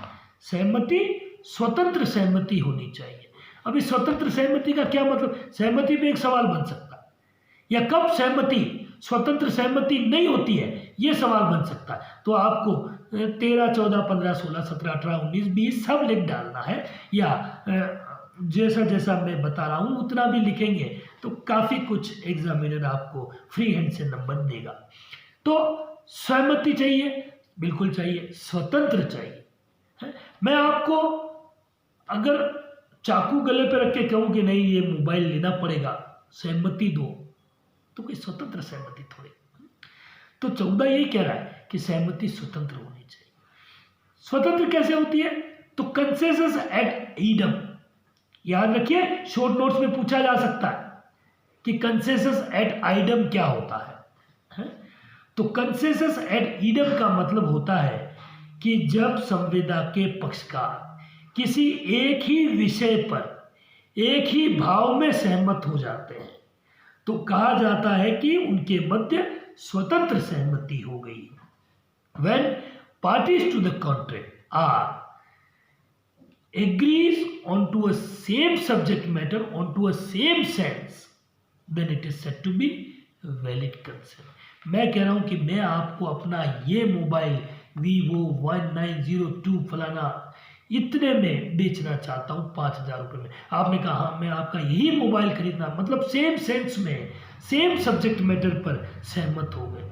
कई बार क्या होता है, पार्टीज कहता कोई कुछ है, सुनता कुछ और है, लेकिन सहमति हो जाती है, लेकिन वो सेम सेंस में नहीं होती है। मैंने कहा 10 लीटर तेल चाहिए। अब 10 लीटर तेल कौन सा खाना बनाने का कि गाड़ी में भरने का कि बालों में लगाने का कि और कौन सा? अब यहां पे सहमति हो गई, आपने कहा कुछ और भेजा कुछ, तो ये स्वतंत्र सहमति नहीं होगी। ठीक, तो ये बात होगी कि सहमति स्वतंत्र होनी चाहिए। अब जब सवाल दूसरे रूप में पूछा जाए तो कंसेंसस इन आइडम का आपको यही बात लिखनी है कि जब दो पक्ष का किसी विषय वस्तु पर एक ही विषय वस्तु पर एक ही भाव में अपनी सहमति दें तो कहा जाता है कि वो स्वतंत्र सहमति होती है। कोई क्या कह रहा है, कोई क्या समझाए, तो वो सहमति स्वतंत्र नहीं होकर भूल से प्रभावित होती है, मिस्टेक के कारण हो जाती है। तो मिस्टेक से अगर कोई सहमति दी जाती है तो वो भी स्वतंत्र सहमति नहीं होती। अब हम बात करें, सवाल अगर यूं पूछा जाए कि वे कौन सी दशाएं हैं जिनमें सहमति स्वतंत्र नहीं मानी जाती है, तो आपको सेक्शन 15 प्रपीड़न कोर्जन, सेक्शन 16 असम्यक असर, सेक्शन 17 कपट, 18 दुर्व्यपदेशन मिथ्या वर्णन और 19, 20, 21, 22 भूल, 19 वॉइडेबल और वॉइड कॉन्ट्रैक्ट, उस पर भी आगे बात करेंगे। तो फिलहाल कह रहा हूं कि सहमति कब स्वतंत्र नहीं होती है कि साहब जब सहमति प्रपीड़न से दी गई है, कोर्जन से दी गई है। कोर्जन का क्या मतलब है कि साहब आप किसी व्यक्ति से सहमति ऐसा कोई कार्य करवा के लो या ऐसी कोई बात बोल के लो जो कि फॉरबिडन बाय लॉ है, जो कानून में वर्जित है, ठीक है, या ऐसी चीजों के लिए जो भारतीय दंड संहिता में, जो पुरानी भारतीय दंड संहिता थी, अभी वर्तमान में भारतीय न्याय संहिता 2023 हो गई है, अगर उसमें कोई एक्ट प्रोहिबिटेड है और उस एक्ट का आप उससे प्रवंचना करके कोई सहमति लो तो वो कहते हैं कि प्रपीड़न से ली गई है। तो कोई अपराध करने की नीयत से या ऐसी कोई बात जिससे आप कोर्जन कहा गया है। तो कोर्जन का मतलब है कि अगर कोई एक्ट प्रोहिबिटेड बाय लॉ हो, फॉरबिडन बाय लॉ है, जो आईपीसी में वर्जित है, वो काम करने से अगर आप किसी से सहमति लो, आप किसी को कह दो कि आप ये कॉन्ट्रैक्ट अगर साइन नहीं करोगे तो मैं आप पे मुकदमा कर दूंगा कोई, या मैं आपको मारूंगा, या मिथ्या आप पे दावा करूंगा, कोई फॉल्स केस दाखिल कर दूंगा, तो ये सब दबाव में आप सहमति ले लो। कई बार आप ये कहते हो कि आप तो मुझे सहमति दो साहब वरना मैं आत्महत्या करूंगा। कॉन्ट्रैक्ट मैंने आपके सामने प्रपोजल रखा और अगर आप नहीं पूरा करोगे तो मैं सुसाइड करूँ। तब भी कोर्ट ने कहा है कि ये कोर्जन से भरा हुआ एक्सेप्टेंस है, तो सहमति जो है वो फ्री नहीं है क्योंकि दबाव में आपने सहमति, तो ये प्रपीड़न है, एक तरीके का दबाव है। ऐसा कोई दबाव जो आईपीसी में या भारतीय न्याय संहिता में प्रोहिबिटेड हो गया है कोई काम करने का, या जिसको विधि ने फॉरबिडन कर दिया है, जिसको विधि वर्जित करती है, उन कामों का कर्म करने के लिए आप दबाव डालो और कहा कि आपने अगर कॉन्ट्रैक्ट मेरे सामने नहीं किया तो मैं ये करूँगा, फलाना करूँगा, तो ये कॉन्ट्रैक्ट क्या होगा, वैलिड कॉन्ट्रैक्ट, वैलिड सहमति नहीं होगी। ठीक। दूसरी बात, असम्यक असर, अनड्यू इन्फ्लुएंस। अनड्यू इन्फ्लुएंस का मतलब होता है कि पक्षकारों के मध्य कॉन्ट्रेक्चुअल पार्टीज के बीच में ऐसे संबंध होते हैं जिनमें कि एक पक्षकार दूसरे पक्षकार की इच्छा को नियंत्रित करने में सक्षम होता है। When one party is in dominating position to control the will of another party, तो हम ये कहते हैं कि वो क्या हो गया है, असम्यक असर हो गया है। कौन कौन से ऐसे रिलेशनशिप हैं जहां एक पार्टी दूसरे पार्टी को कंट्रोल कर सकती है? तो देखिए, गुरु चेले का संबंध, अधिवक्ता और क्लाइंट के बीच का संबंध, मुवक्किल और वकील के बीच का संबंध। गुरु चेला, आज मेरे गुरु से मेरा ऐसा संबंध कि कहते साइन कर दो तो खाली कागज पे भी साइन कर दो, कुछ कहते ये कर दो वहीं खड़े हो जाते, ये दे दो कर दिया, उनके लिए सब कुछ हाजिर है। इसी तरह वकील मुवक्किल, आज हमारा क्लाइंट है, हम उसको कहते हैं ये 3 खाली कागजों पे साइन करके चला जा, कल तू नहीं भी आएगा तो भी हम तेरे प्रेजेंट कर देंगे एप्लीकेशन, तो वो आंख बंद करके हम पे साइन करता है ना। यूं तो नहीं हम उसकी वसीयत लिख देते हैं, ऐसा तो कुछ नहीं करते, लेकिन फिर भी हम ऐसा करते हैं। तो क्योंकि वकील मुवक्किल का वैश्वासिक संबंध है, मुवक्किल वकील पे ब्लाइंड ट्रस्ट करता है। इसी तरह डॉक्टर मरीज का संबंध, तो डॉक्टर मरीज है, हम कभी कभी डॉक्टर साहब के पास जाते हैं कि साहब तबीयत ठीक नहीं है, तुरंत दवाई लिख दो, वो दवाई लिख देते, अपन तुरंत कभी कभी खा भी लेते हैं, हम किसी से पूछते भी नहीं, क्या पता वो हमें जहर दे दे, ऐसी कोई दवा दे दे मर जाए, पर ऐसा नहीं होता है ना, क्योंकि हमारा ब्लाइंड ट्रस्ट है डॉक्टर्स पे। तो डॉक्टर और मरीज के बीच का संबंध, कई बार कोई व्यक्ति बहुत वृद्ध हो जाता है, आंखों से दिखाई नहीं पड़ता, चला नहीं जाता, घर में अपने दादाजी हो सकते हैं और भी फोरफादर्स हो सकते हैं, कहते हैं बेटा बैंक चल पेंशन दिला ला, अपन जाते हैं, रकम भी अपन ही भरते हैं, साइन भी अपन ही करते हैं, कितनी बड़ी क्या निकाली कुछ पता, लेकिन वो ब्लाइंड ट्रस्ट करते हैं, पोजीशन ऐसी हो जाती है। तो ये कुछ संबंध है। अब इन संबंधों में कोई ये कह देता कि गुरु ने अपने स्टेटस का मिसयूज किया, वकील साहब ने अपने स्टेटस का मिसयूज किया, डॉक्टर ने अपने स्टेटस का मिसयूज करके कुछ संविदा कर लिया है। मेरी क्लास में आया, मैंने कहा बेटा मोबाइल बड़ा अच्छा लग रहा है, तो किसी ने कहा आपको पसंद है ले लो, और मैंने उसे औने पौने भाव में वो मोबाइल ले लिया, या किसी भी कम कीमत में कम पैसे दिए, 1000 2000 5000 दे दिए, तो कहीं ना कहीं कहा जाएगा कि ये अनड्यू इन्फ्लुएंस से अफेक्टेड संविदा है ये, इस कारण से है कि असम्यक असर है, एक व्यक्ति दूसरे की इच्छा को कंट्रोल करने में सक्षम है, तो ये सब संविदा भी वैध नहीं होता, इनमें भी सहमति, स्वतंत्र सहमति नहीं होती है। अगली बात, कपट, फ्रॉड अगर हम किसी के साथ करें तो धारा 17 में अगर फ्रॉड करके सहमति ली, फ्रॉड क्या है तो सेक्शन 17 में बताया गया है कि जानबूझ के गलत बात को सही बता रहा हूं, अपने को पता है फलाना चीज गलत, लेकिन अपन कह रहे नहीं बिल्कुल ठीक है, अपने को पता है फलाना प्लॉट अपना नहीं, अपन कह रहे नहीं अपना ही खरीद लो, ठीक है। जानबूझ के सही बात को गलत बताना, knowingly declare any true things to be false, knowingly declare any false things to be true। हम जान रहे हैं कि कोई बात गलत है लेकिन फिर भी हम कह रहे हैं नहीं सही है। जहां बोलना कर्तव्य हो वहां चुप रहना, जहां हमारी ड्यूटी है बोलना वहां हम चुप रह जाते हैं, तो भी एक तरीके से फ्रॉड है। भाई मैं ये मोबाइल आपको बेच रहा हूं तो मेरी ड्यूटी है कि मैं बता दूं यार इसकी बैटरी खराब है, हर 1 घंटे में डिस्चार्ज हो जाती है। अगर मैं नहीं बताता तो फिर कहीं ना कहीं कपट करके मैंने बेच दिया, सहमति स्वतंत्र नहीं है। कई बार न पूरा करने के इरादे से किया गया वायदा भी कपट में आता है, फ्रॉड होता है। Promise with intent not to fulfil, तो अगर फुलफिल करने के इंटेंशन से प्रॉमिस नहीं है तो वो भी कपट की ही परिभाषा में आएगा और सहमति स्वतंत्र नहीं मानी। 18 में मिस रिप्रेजेंटेशन पढ़ते।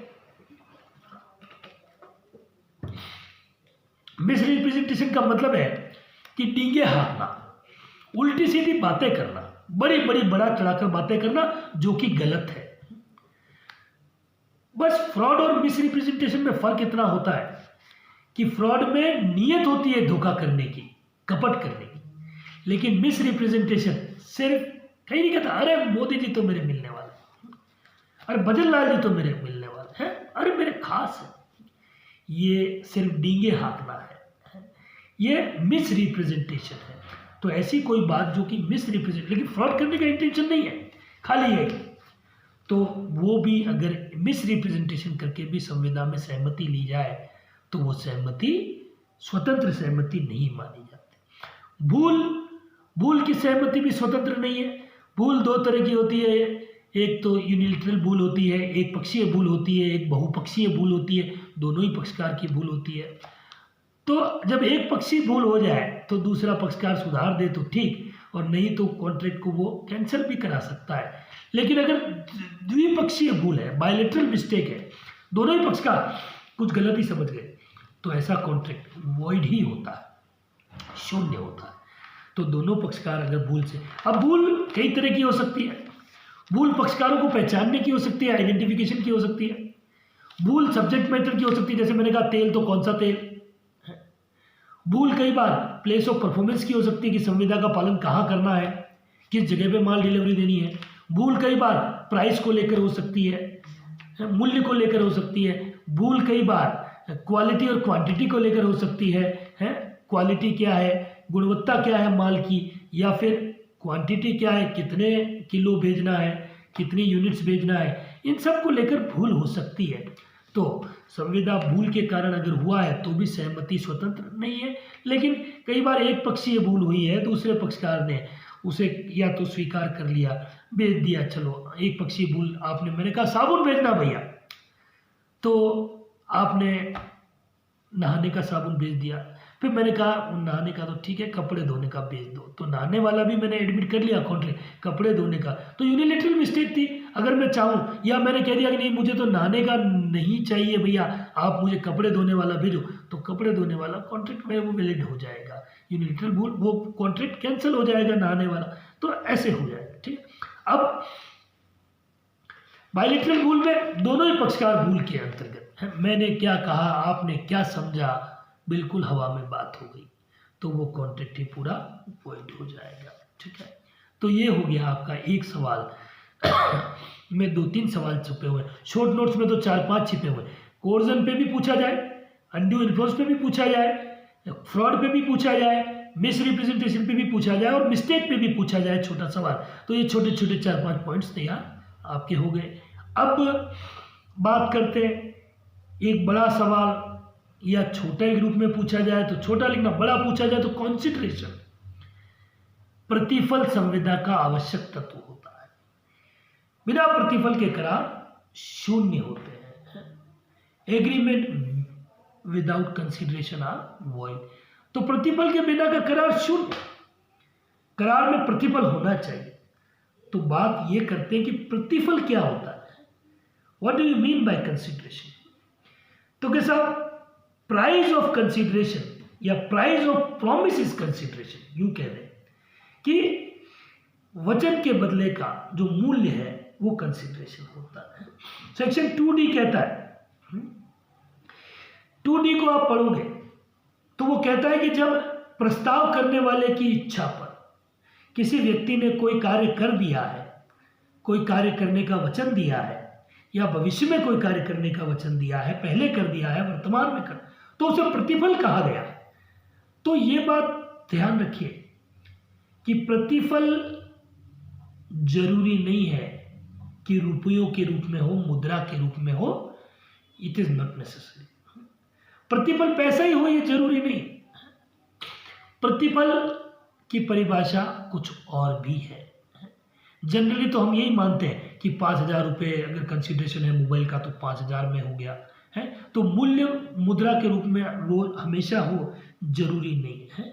इस बारे में अगर कंसिडरेशन को एक सवाल पूछा जाए आपको क्या कंसिडरेशन होता है, तो आपको केस साइट करना है क्यूरी वर्सेस मीसा।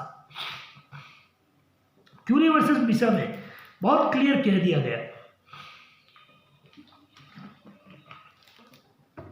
कि कोई कार्य करना या कोई कार्य न करना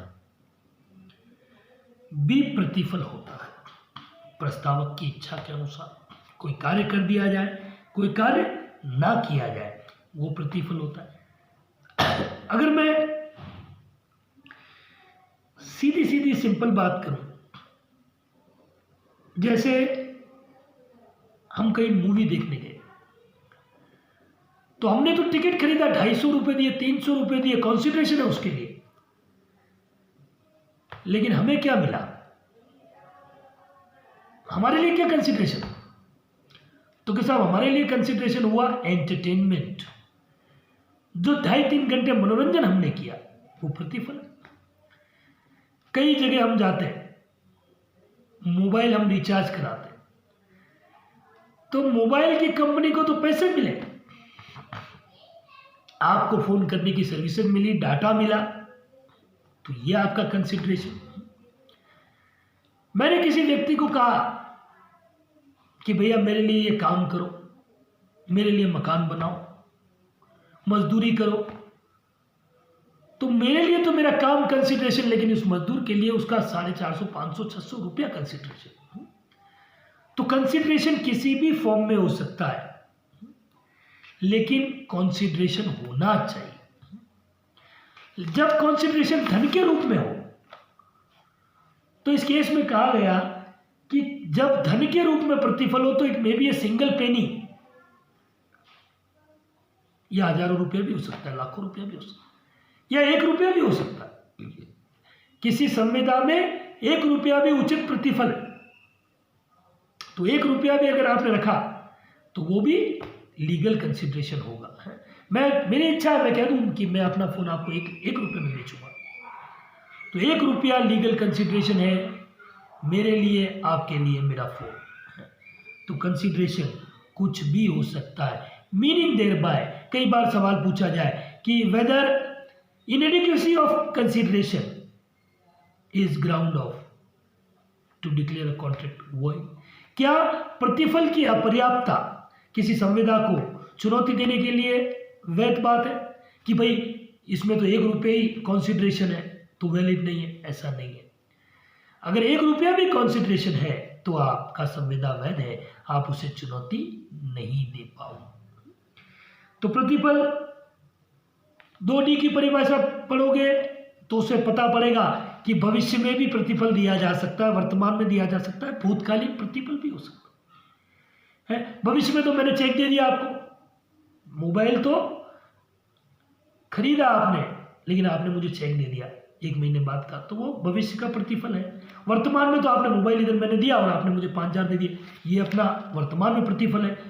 कई बार भूतकालीन प्रतिफल होता है, पास्ट में दिया होता है। मान लीजिए पास्ट में आपने मेरे लिए कोई सर्विस रेंडर की है, है। भूतकाल में आपने मेरे लिए 2 महीने कहीं काम किया और उससे खुश होकर मैंने कहा कि 2 महीने आपने काम किया था, उसके बदले में ये मोबाइल रखो, तो ये भी कंसिडरेशन हो गया। तो कंसिडरेशन भूतकाल में हो सकता है, कंसिडरेशन भविष्य में हो सकता है, कंसिडरेशन वर्तमान में भी हो सकता है।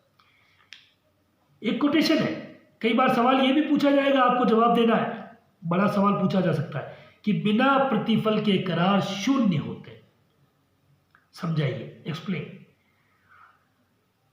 Contract or agreement without consideration are void. तो आपको लिखना है कि भाई संविदा में प्रतिफल तो होना ही चाहिए, किसी भी रूप में हो, वो अलग बात है। सेवा के रूप में हो सकता है, मनोरंजन के रूप में हो सकता है, कार्य के रूप में हो सकता है, और भी कई सेटिस्फेक्शन के रूप में भी कंसिडरेशन हो सकता है, संतुष्टि भी हो सकती है। लेकिन फिर आपको उस सवाल को आगे बढ़ाते हुए लिखना है कि निम्नलिखित दशाएं ऐसी होती है जिनमें प्रतिफल ना भी हो, बिना प्रतिफल के भी करार वैध करार हो जाते हैं, मतलब कंसिडरेशन नहीं है, फिर भी आपका कॉन्ट्रैक्ट वैलिड कॉन्ट्रैक्ट है। तो कैसे होता है? तो के साथ उसका पहला पॉइंट ये है कि अगर करार नजदीकी संबंधों में किया जाए, नजदीकी संबंधों का मतलब कि अगर रक्त संबंध में पिता ने पुत्र को कोई गिफ्ट कर दिया या पिता ने पुत्र के साथ कोई करार कर दिया, नजदीकी संबंध में ब्लड रिलेशनशिप में किया, तो उसमें प्रतिफल ना भी हो तब भी ऐसा करार वैध होता है। ये बात ध्यान रखनी। तो प्रतिफल हर करार में होना जरूरी नहीं है, नजदीकी संबंधों में किया गया करार भी वैध करार होता है, इस बात को हमें समझना है। प्रतिफल वैध होना चाहिए, ये भी हमने समझना है। प्रतिफल का उद्देश्य भी वैध होना चाहिए, ये बात भी हमको समझनी है। तो प्रतिफल एक तो, दूसरी बात अभी मैंने आपको बताया कि पास्ट में अगर कोई सर्विस रेंडर आपने की है तो वहां पे भी प्रतिफल वर्तमान में तो नहीं है, लेकिन फिर भी वो करार वैध करार है। तीसरी बात, टाइम बार्ड लोन को चुकाने का करार, वो भी वैध करार होता है, बिना प्रतिफल के भी वैध हो जाता है। अब ये प्रश्न उठ रहा होगा कि टाइम बार अवधि वारित ऋण क्या होता है, तो एक एग्जाम्पल देता हूँ कि मैंने आपसे 1 लाख रुपए उधार लिए। अब 1 लाख रुपए उधार लिया और मैंने कहा कि आपको 2 महीने में चुका दूंगा। मैंने 2 महीने में नहीं चुकाया, आपने कहा सर पैसा दो वरना मैं आपके खिलाफ कानूनी कार्रवाई करूंगा। तो मैंने कहा भैया मत करो, थोड़े दिन में दे दूंगा, थोड़े दिन में दे दूंगा। ऐसे करते करते जो कानूनी कार्रवाई करने की मर्यादा थी, लिमिटेशन थी, मान लीजिए 3 साल वसूली के लिए आपको मिलते कि 3 साल में आप मेरे खिलाफ दावा कर सकते थे, मैंने आपको टरका टरका के 3 साल निकाल दिए। अब 3 साल निकाल दिए, खत्म हो गया, आप मेरे खिलाफ कोई लीगल एक्शन नहीं ला सकते। तो आपका लोन हो गया time barred loan, time barred हो गया, अब मैं उसके खिलाफ आप कार्रवाई नहीं कर सकते, ठीक है। तो ऐसी स्थिति में क्या होगा, अब बाद में अगर मैं एग्रीमेंट करूं या हम दोनों के बीच में एग्रीमेंट हो कि साहब ये ऋण मैंने उस साल में लिया था, मैं नहीं चुका पाया आपको ऋण, उस समय मेरे पास पैसा नहीं था, लेकिन अब ये ऋण मैं इतनी तारीख तक चुका दूंगा। तो अब ये जो एग्रीमेंट आपके मेरे बीच में हुआ है कि ये लोन मैंने पहले लिया था, टाइम बार्ड हो गया था, लेकिन अब मैं इस साल में इसको चुका दूंगा, ये बिना प्रतिफल के भी एक वैध करार है। चौथा, दान, संपूर्ण दान। तो संपूर्ण दान है, दान में तो प्रतिफल होता ही नहीं है, गिफ्ट में प्रतिफल थोड़ी होता है। लेकिन अगर कोई कॉन्ट्रैक्ट करता, हम अगर कॉन्ट्रैक्ट करते किसी के नाम पे गिफ्ट लिखते हैं तो रजिस्टर्ड गिफ्ट कराना पड़ता है। तो ऐसा करार भी, गिफ्ट जो है, दान जो है, उसमें प्रतिफल की जरूरत नहीं होती है। एजेंसी का जो कॉन्ट्रैक्ट है उसमें भी प्रतिफल ना हो तो भी वो एक वैलिड कॉन्ट्रैक्ट होता है, ठीक है। तो ये 5 बातें मैंने आपको बताई कि जब कॉन्ट्रैक्ट में कंसिडरेशन ना भी हो तो आपको 5 दशाएं लिखनी है। इन 5 दशाओं में कॉन्ट्रैक्ट विदाउट कंसिडरेशन भी वैध होता है। एक तो नज़दीकी संबंधों में, प्राकृतिक प्रेम संबंधों में कोई करार किया जाए, ऐसा करार लिखित होना चाहिए, रजिस्टर्ड होना चाहिए। दूसरा, जो पास्ट में स्वैच्छिक सेवाएं की प्रतिपूर्ति का वचन है, तो अगर पहले कोई सेवाएं दे दी है उसको रिएम्बर्स करना चाहते हैं, आपने मेरे लिए 2-3 महीने पहले कोई काम किया, मैं रिएम्बर्स करना चाहता हूँ, वो करार हो सकता है विदाउट कंसिडरेशन के। तीसरा टाइम बार्ड लोन के बारे में मैंने बताया आपको। चौथा एजेंसी का जो कॉन्ट्रैक्ट है वो भी विदाउट कंसिडरेशन। और पांचवा संपूर्ण दान का करार भी बिना उसके भी कंसिडरेशन के वैध होता है। अब बात करते हैं हम कौन कौन से करार शून्य करार होते हैं। ठीक है, what agreements are void agreement. एक सवाल आपको ये भी पूछा जा सकता है, शून्य करार का क्या मतलब? जिसका कोई इन्फोर्सिबल हो ही नहीं सकता, जिसका कोई प्रवर्तन हो नहीं सकता, जिसके लिए कोई रेमेडी है ही नहीं, जिसके लिए आप कोर्ट नहीं जा सकते। तो कौन कौन से हैं? तो अभी तक जो पढ़ा है वो तो आपको लिखना ही है कि अगर माइनर कर दे कॉन्ट्रैक्ट तो वो वॉइड है। पागल व्यक्ति, अनसाउंड माइंड व्यक्ति कॉन्ट्रैक्ट कर ले तो वो भी वॉइड है। तीसरा, डिस्क्वालिफाइड बाय लॉ, दिवालिया, कन्विक्टेड पर्सन कर दे तो भी वॉइड है। चौथा, अगर स्वतंत्र सहमति नहीं है तो भी कॉन्ट्रैक्ट वॉइडेबल और वॉइड दोनों हो सकते हैं। और अगला, प्रतिफल नहीं है तो भी करार शून्य हो सकता है। और उससे अगला, विवाह अवरोधक करार भी शून्य होते हैं। तो सेक्शन 26 में हम पढ़ते हैं कि आप ऐसा कोई किसी से एग्रीमेंट नहीं कर सकते कि तुम जीवन भर विवाह नहीं करोगे, तुम विश्व पितामह बने रहोगे। नहीं, ऐसा अगर हम किसी को विवाह करने से रोकते तो ऐसा करार वॉइड एग्रीमेंट है, क्योंकि विवाह एक नेचुरल प्रोसेस है, नेचुरल गुण है। आर्टिकल 21 में आपको राइट टू लाइफ के साथ विवाह करने का भी अधिकार पूर्ण रूप से विधि देती है। लेकिन ध्यान रहे, मैंने अभी थोड़ी देर पहले कहा था कि अगर किसी व्यक्ति को पढ़ने के लिए हम कहते हैं स्टूडेंट को कि भाई तुम 3 साल पढ़ो, 3 साल तक विवाह नहीं कर पाओगे, तो वो अगर किसी व्यक्ति को किसी पर्टिकुलर पीरियड के लिए विवाह करने से रोका जाए तो ऐसा करार वैलिड होता है, ऐसा एग्रीमेंट और कॉन्ट्रैक्ट वैलिड होता है। लेकिन आप किसी को लाइफ टाइम के लिए रोक दो तो फिर वो कॉन्ट्रैक्ट वैलिड कॉन्ट्रैक्ट नहीं होता, वॉइड कॉन्ट्रैक्ट होता है। ठीक है, अब दूसरा, व्यापार अवरोधक करार। व्यापार अवरोधक करार क्या है कि भाई हम किसी व्यक्ति को कोई व्यापार करने से नहीं रोक सकते। आर्टिकल 19 संविधान का हमको व्यापार करने की स्वतंत्रता देता है। व्यापार वाणिज्य हमारा मूल अधिकार है, तो अगर हम किसी को ये नहीं कह सकते कि तुम ये व्यापार नहीं कर सकते। लेकिन हाँ, कुछ मामलों में कुछ व्यापार राज्य के पास है, रोडवेज बसें चलाता है, निजी लोग भी चलाते हैं, लेकिन ट्रेन चलाती है तो ट्रेन केंद्र सरकार का विषय है, उसमें आप और मैं ट्रेन नहीं चला सकते, रेस्ट्रिक्ट किया जा सकता है। या फिर कई बार पार्टनर्स होते हैं, पार्टनरशिप करते हैं, तो वो एक दूसरे को कुछ पर्टिकुलर समय के लिए कह सकते हैं कि भाई तू हमारी पार्टनरशिप छोड़ के जा रहा है, हमारे पास में ये कि ये दुकान तू नहीं खोलेगा। तो ऐसे करार जो व्यापार में अवरोधक होते हैं, पूर्ण रूप से अवरोध करते हैं व्यापार को, तो वो वॉइड होते हैं। हाँ, लिमिटेड रेस्ट्रिक्शन चल सकता है, 2, 4 साल 5 साल के लिए किसी को कोई व्यापार करने से रोका जा सकता है। बड़ी बड़ी नौकरियों में हमसे जब बॉन्ड भरवाया जाता है तो कहते हैं कि आप दूसरी जगह नई नौकरी करोगे, ये करोगे, तो ये पीरियड कुछ लिमिटेड पीरियड के लिए ये वैलिड एग्रीमेंट है। लेकिन कोई ये नहीं कह सकता कि जिंदगी भर तुम कहीं और नौकरी नहीं करोगे। अगर वो ऐसा एग्रीमेंट करता है तो वॉइड एग्रीमेंट है। ठीक है, फिर है विधिक कार्रवाइयों के अवरोधक करार भी शून्य होते हैं। तो agreement restrain to legal proceeding, तो लीगल प्रोसीडिंग से रेस्ट्रेन मतलब आप किसी से ऐसा एग्रीमेंट नहीं कर सकते कि मैं तुम्हारे साथ कुछ भी करूं, तुम मेरे खिलाफ कोई विधिक कार्रवाई नहीं कर पाओगे। या आप दोनों पक्षकार हम ये लिखते हैं कि हम एक दूसरे के खिलाफ कोई कार्रवाई नहीं कर पाएंगे। अरे ऐसा एग्रीमेंट लिखते जरूर है लेकिन वैलिड नहीं है। आज हमने लिख दिया कोई कार्रवाई नहीं करेंगे, कल आप आके मुझे थप्पड़ मारोगे या मैं आपको थप्पड़ मारूंगा, तो we are free to institute legal proceeding.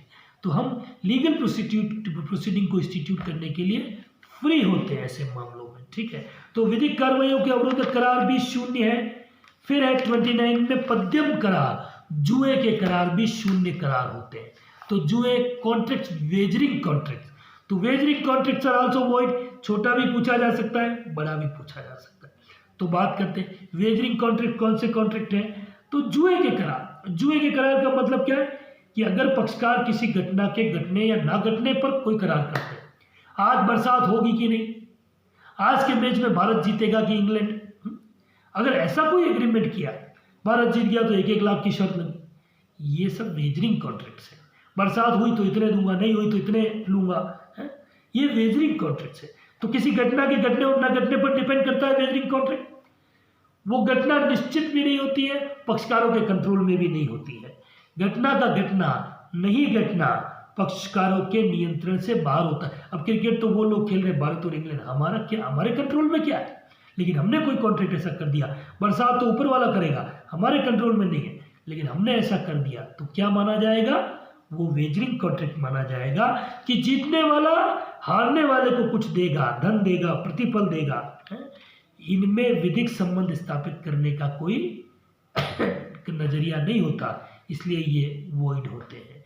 लेकिन कई बार कुछ कॉन्ट्रैक्ट्स ऐसे होते हैं जो वैलिड भी होते हैं। जैसे आप पढ़ोगे सेक्शन 30 में कि घुड़दौड़ के मामलों में हॉर्स रेसिंग जो है, तो उसमें 500 रुपये या इससे अधिक के पारितोषिक की घोषणा की जाती है, तो वो थोड़ा वैध करार माना गया है इस सेक्शन में। और दूसरी, आप अखबारों में देखते हो क्रॉसवर्ड नहीं आती, पहलियाँ क्रॉसवर्ड भरते हो तो उसमें भी इनाम मिलता है, तो वो भी वैध है। इसके अलावा जो सवाल जवाब के टीवी पर कौन बनेगा करोड़पति केबीसी और ये सारे क्विज कॉन्टेस्ट चल रहे हैं, तो ये स्किल के आधार पे होते हैं, इसलिए इनमें लोग इनाम जीतते हैं और ये कॉन्ट्रैक्ट बिल्कुल वैलिड कॉन्ट्रैक्ट होते हैं। सरकारी लॉटरी अगर कोई है तो वो भी वैलिड होती है। तो एक सवाल अगर ये पूछा जाता आपसे कि भैया कौन कौन से कॉन्ट्रैक्ट वॉइड कॉन्ट्रैक्ट होते हैं, तो मैंने आपको सब गिना दिए। अवयस्क करे तो 0, विकृत व्यक्ति करे तो 0, डिस्क्वालीफाइड बाय लॉ करे, विधि द्वारा वर्जित करे तो 0, स्वतंत्र सहमति नहीं हो तो 0, प्रपीड़न, असम्यक असर, कपट, मिथ्या व्यपदेशन, भूल तो 0, और इसके बाद प्रतिफल ना हो तो 0, विवाह अवरोधक हो तो 0, विधिक कार्रवाइयों का अवरोधक हो तो 0, व्यापार का अवरोधक हो तो 0, और जुए का करार हो, पद्यम करार हो तो 0 करार। तो ये सारे करार 0 होते हैं। समझ गए हैं बात को? एक सवाल और पूछा जा सकता, क्वासाई कॉन्ट्रैक्ट, इस पे भी आपको एक सवाल तैयार करना चाहिए। हालांकि जितना मैंने अब तक बोला उसमें से 5 सवाल निश्चित रूप से निकल जाएंगे छोटे बड़े बना के, लेकिन फिर भी एहतियात के तौर पे एक आध बात और कर रहा हूं। ये क्वासाई कॉन्ट्रैक्ट सेक्शन 68 से 72 तक आपको एक कॉन्सेप्ट मिलेगा जिसमें कि क्वासाई कॉन्ट्रैक्ट के बारे में बात की गई है। तो क्वासाई कॉन्ट्रैक्ट क्या है कि क्वासाई कॉन्ट्रैक्ट में एक कॉन्ट्रैक्ट के सारे एलिमेंट होते हैं, लेकिन वास्तव में पार्टीज के बीच में कॉन्ट्रैक्ट नहीं होता है। इसको हम कंस्ट्रक्टिव कॉन्ट्रैक्ट भी कह सकते हैं। जैसे मैंने आपसे थोड़ी देर पहले निवेदन किया कि मैंने किसी रिक्शा वाले को हाथ दिया, मैं रिक्शा में बैठ के सूरजपुर चला गया, तो अब उसने मुझे, जैसे ही मैं सूरजपुर उतरूंगा तो मुझे कहेगा भाई साहब 50 रुपये, तो मुझे उसे 50 रुपये देने पड़ेंगे, क्योंकि ये क्वासाई कॉन्ट्रैक्ट है, संविदा के सारे इसमें गुण हैं। तो क्वासाई, लेकिन इसकी क्या क्या इसमें आ गई हैं बातें, तो वो मैं आपको बता देता हूँ। 68 से 72 तक है। तो 68 में हमें थोड़ी देर पहले हमने जब डिस्कस किया अवयस्क का करार, तो उसमें मैंने बताया कि किसी अवयस्क को अगर आपने नेसेसिटी सप्लाई की है, शिक्षा पे खर्चा किया है, आपने उसके रोटी कपड़ा मकान पे खर्चा किया है, तो चाहे आपका उस माइनर के साथ कोई कॉन्ट्रैक्ट नहीं भी हुआ है, फिर भी आप उसकी संपत्तियों में से पैसे वसूल करने के लिए दावा कर सकते हो। ये एक तरीके से विधि की दृष्टि में क्वासाई कॉन्ट्रैक्ट माना गया है। घटना हुई नहीं है, कॉन्ट्रैक्ट हुआ नहीं है, लेकिन फिर भी कॉन्ट्रैक्ट माना जाएगा। तो ये 68 में हुआ।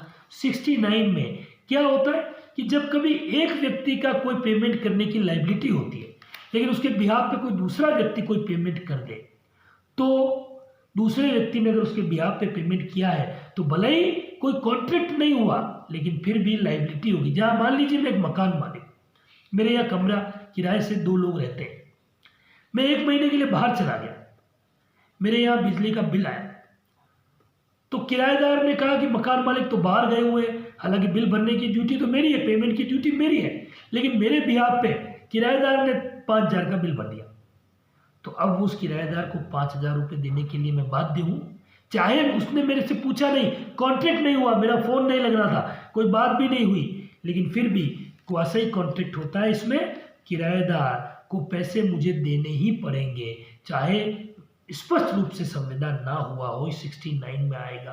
ठीक। 70, हम कभी कुछ सर्विसेज लेते हैं, समाज में सर्विसेज दी जाती है, ग्रेटिट्यूडियल सर्विस और नॉन ग्रेटिट्यूडियल सर्विस। ठीक है। तो कुछ स्वैच्छिक सेवाएं होती है, कुछ अस्वैच्छिक सेवाएं होती है, कुछ पैसों के साथ मिलती है। अगर हमने कहीं आग लग गई किसी जगह पे हमारे जानकार में, या कहीं घर में आग लगी, तो हम फोन करते हैं फायर ब्रिगेड वाले को, फायर ब्रिगेड वाले आके आग बुझाएंगे। तो चाहे उस समय तो इतनी जल्दीबाजी में आपने फ़ोन किया, कोई कॉन्ट्रैक्ट थोड़ी होगा, तो आपने रकम भी तय नहीं करी, तुरंत कह दिया कि नहीं फटाफट आओ आग बुझाओ। वो लोग आए, उन्होंने दमकल विभाग या जो फायर ब्रिगेड जो पैसों से खरीदे जाते हैं, प्राइवेट सर्विसेज देते हैं, वो आए, आग बुझा के गए, तो आपको उनका पैसा देना पड़ेगा। आप ये नहीं कह सकते कि साहब नहीं कॉन्ट्रैक्ट ही नहीं हुआ। सेक्शन 71 ये कहता है कि पड़ी हुई वस्तु को जो व्यक्ति पाने वाला है वो उस वस्तु का स्वामी नहीं बन जाता। Finder of goods do not becomes the owner of the property. उसकी लायबिलिटी है कि वो स्वामी का पता लगाए और दे दे। आज मुझे सड़क पे कोई चीज़ मिल जाए तो मेरी क्या ड्यूटी है कि मैं साहब, मुझे आपका पर्स मिल गया तो मुझे आपका पर्स लौटाना है, मुझे आपके डॉक्यूमेंट मिल गए, मुझे लौटाने चाहिए। हाँ, अगर उस लौटाने में मेरे 200 रुपये खर्च हुए, 500 रुपये खर्च हुए, तो भले आपके और मेरे बीच में कॉन्ट्रैक्ट नहीं है, लेकिन मैंने आपका पर्स लौटाया, मैंने आपके डॉक्यूमेंट लौटाए, और उसमें मुझे अगर लिफाफा करने में, डाक डालने में 200 रुपये खर्चा आया, तो वो 200 रुपये मैं आपसे प्राप्त करने का अधिकारी हूँ, चाहे आपके और मेरे बीच में कोई कॉन्ट्रैक्ट ना भी है। और आखिरी सेक्शन, भूल चूक लेनी देनी के नाम से हम पढ़ सकते हैं। कई बार क्या होता है कि हम किसी दुकान पे गए जल्दी में, हमने वहाँ 500 का नोट दे दिया, 500 का नोट दिया, और हम खुले लेना भूल गए, पैसे लेना भूल गए, हमने 50 रुपये का सामान लिया, 450 हम भूल गए। तो कई बार आप दुकान पे दोबारा जाते हो, कहते हो सर मैं उस दिन आया था या मैं घंटे पर पहले आया था, 450 रुपये भूल गया। दुकानदार देता है, वो इसीलिए देता है कि ये क्वासाई कॉन्ट्रैक्ट है, संविदा नहीं हुआ, लेकिन फिर भी एक व्यक्ति का दायित्व है भूल चूक लेनी देनी में हम लोग ऐसा करते हैं। व्यवहार में ये चीज़ें होती हैं। कहने को बहुत कुछ है, 2-3 चीज़ें और भी डिस्कस की जा सकती है, लेकिन मेरा मानना है कि अगर 1.5 घंटे की ही मैंने प्रॉमिस किया और इस 1.5 घंटे में आपको ऑलमोस्ट पेपर हल कर देना है, तो मेरा दावा है कि इस 1.5 घंटे में भी आपका LLB का ऑलमोस्ट पेपर हल हो जाएगा। जिस दिन पेपर हो जाए, हल हो जाए, और इसकी वीडियो से आपको सहायता मिली हो तो कमेंट जरूर कीजिएगा। फर्स्ट ईयर, सेकेंड ईयर और थर्ड ईयर तीनों के लिए मैं वीडियो बनाता रहूँगा। 4-4 पेपर्स में प्रॉमिस करता हूँ आप लोगों की इतनी सेवा करूँगा। आप लोगों से निवेदन है कि मेरे चैनल को सब्सक्राइब कीजिए। आगे प्लेलिस्ट में सारे फर्स्ट ईयर के वीडियो अलग, सेकेंड ईयर के अलग और थर्ड ईयर में डाल दिए जाएंगे। कमेंट बॉक्स में ज़रूर बताइएगा कि LLB के विद्यार्थियों के लिए जो मैंने पहल शुरू की है वो पहल किस हद तक कामयाब रही है, या आपके जो कमेंट होंगे वो मुझे आने वाले 3-4 और पेपर्स में first year, second year, third year के और वीडियो बनाने पे प्रेरित करेंगे। धन्यवाद। आज के लिए इतना है।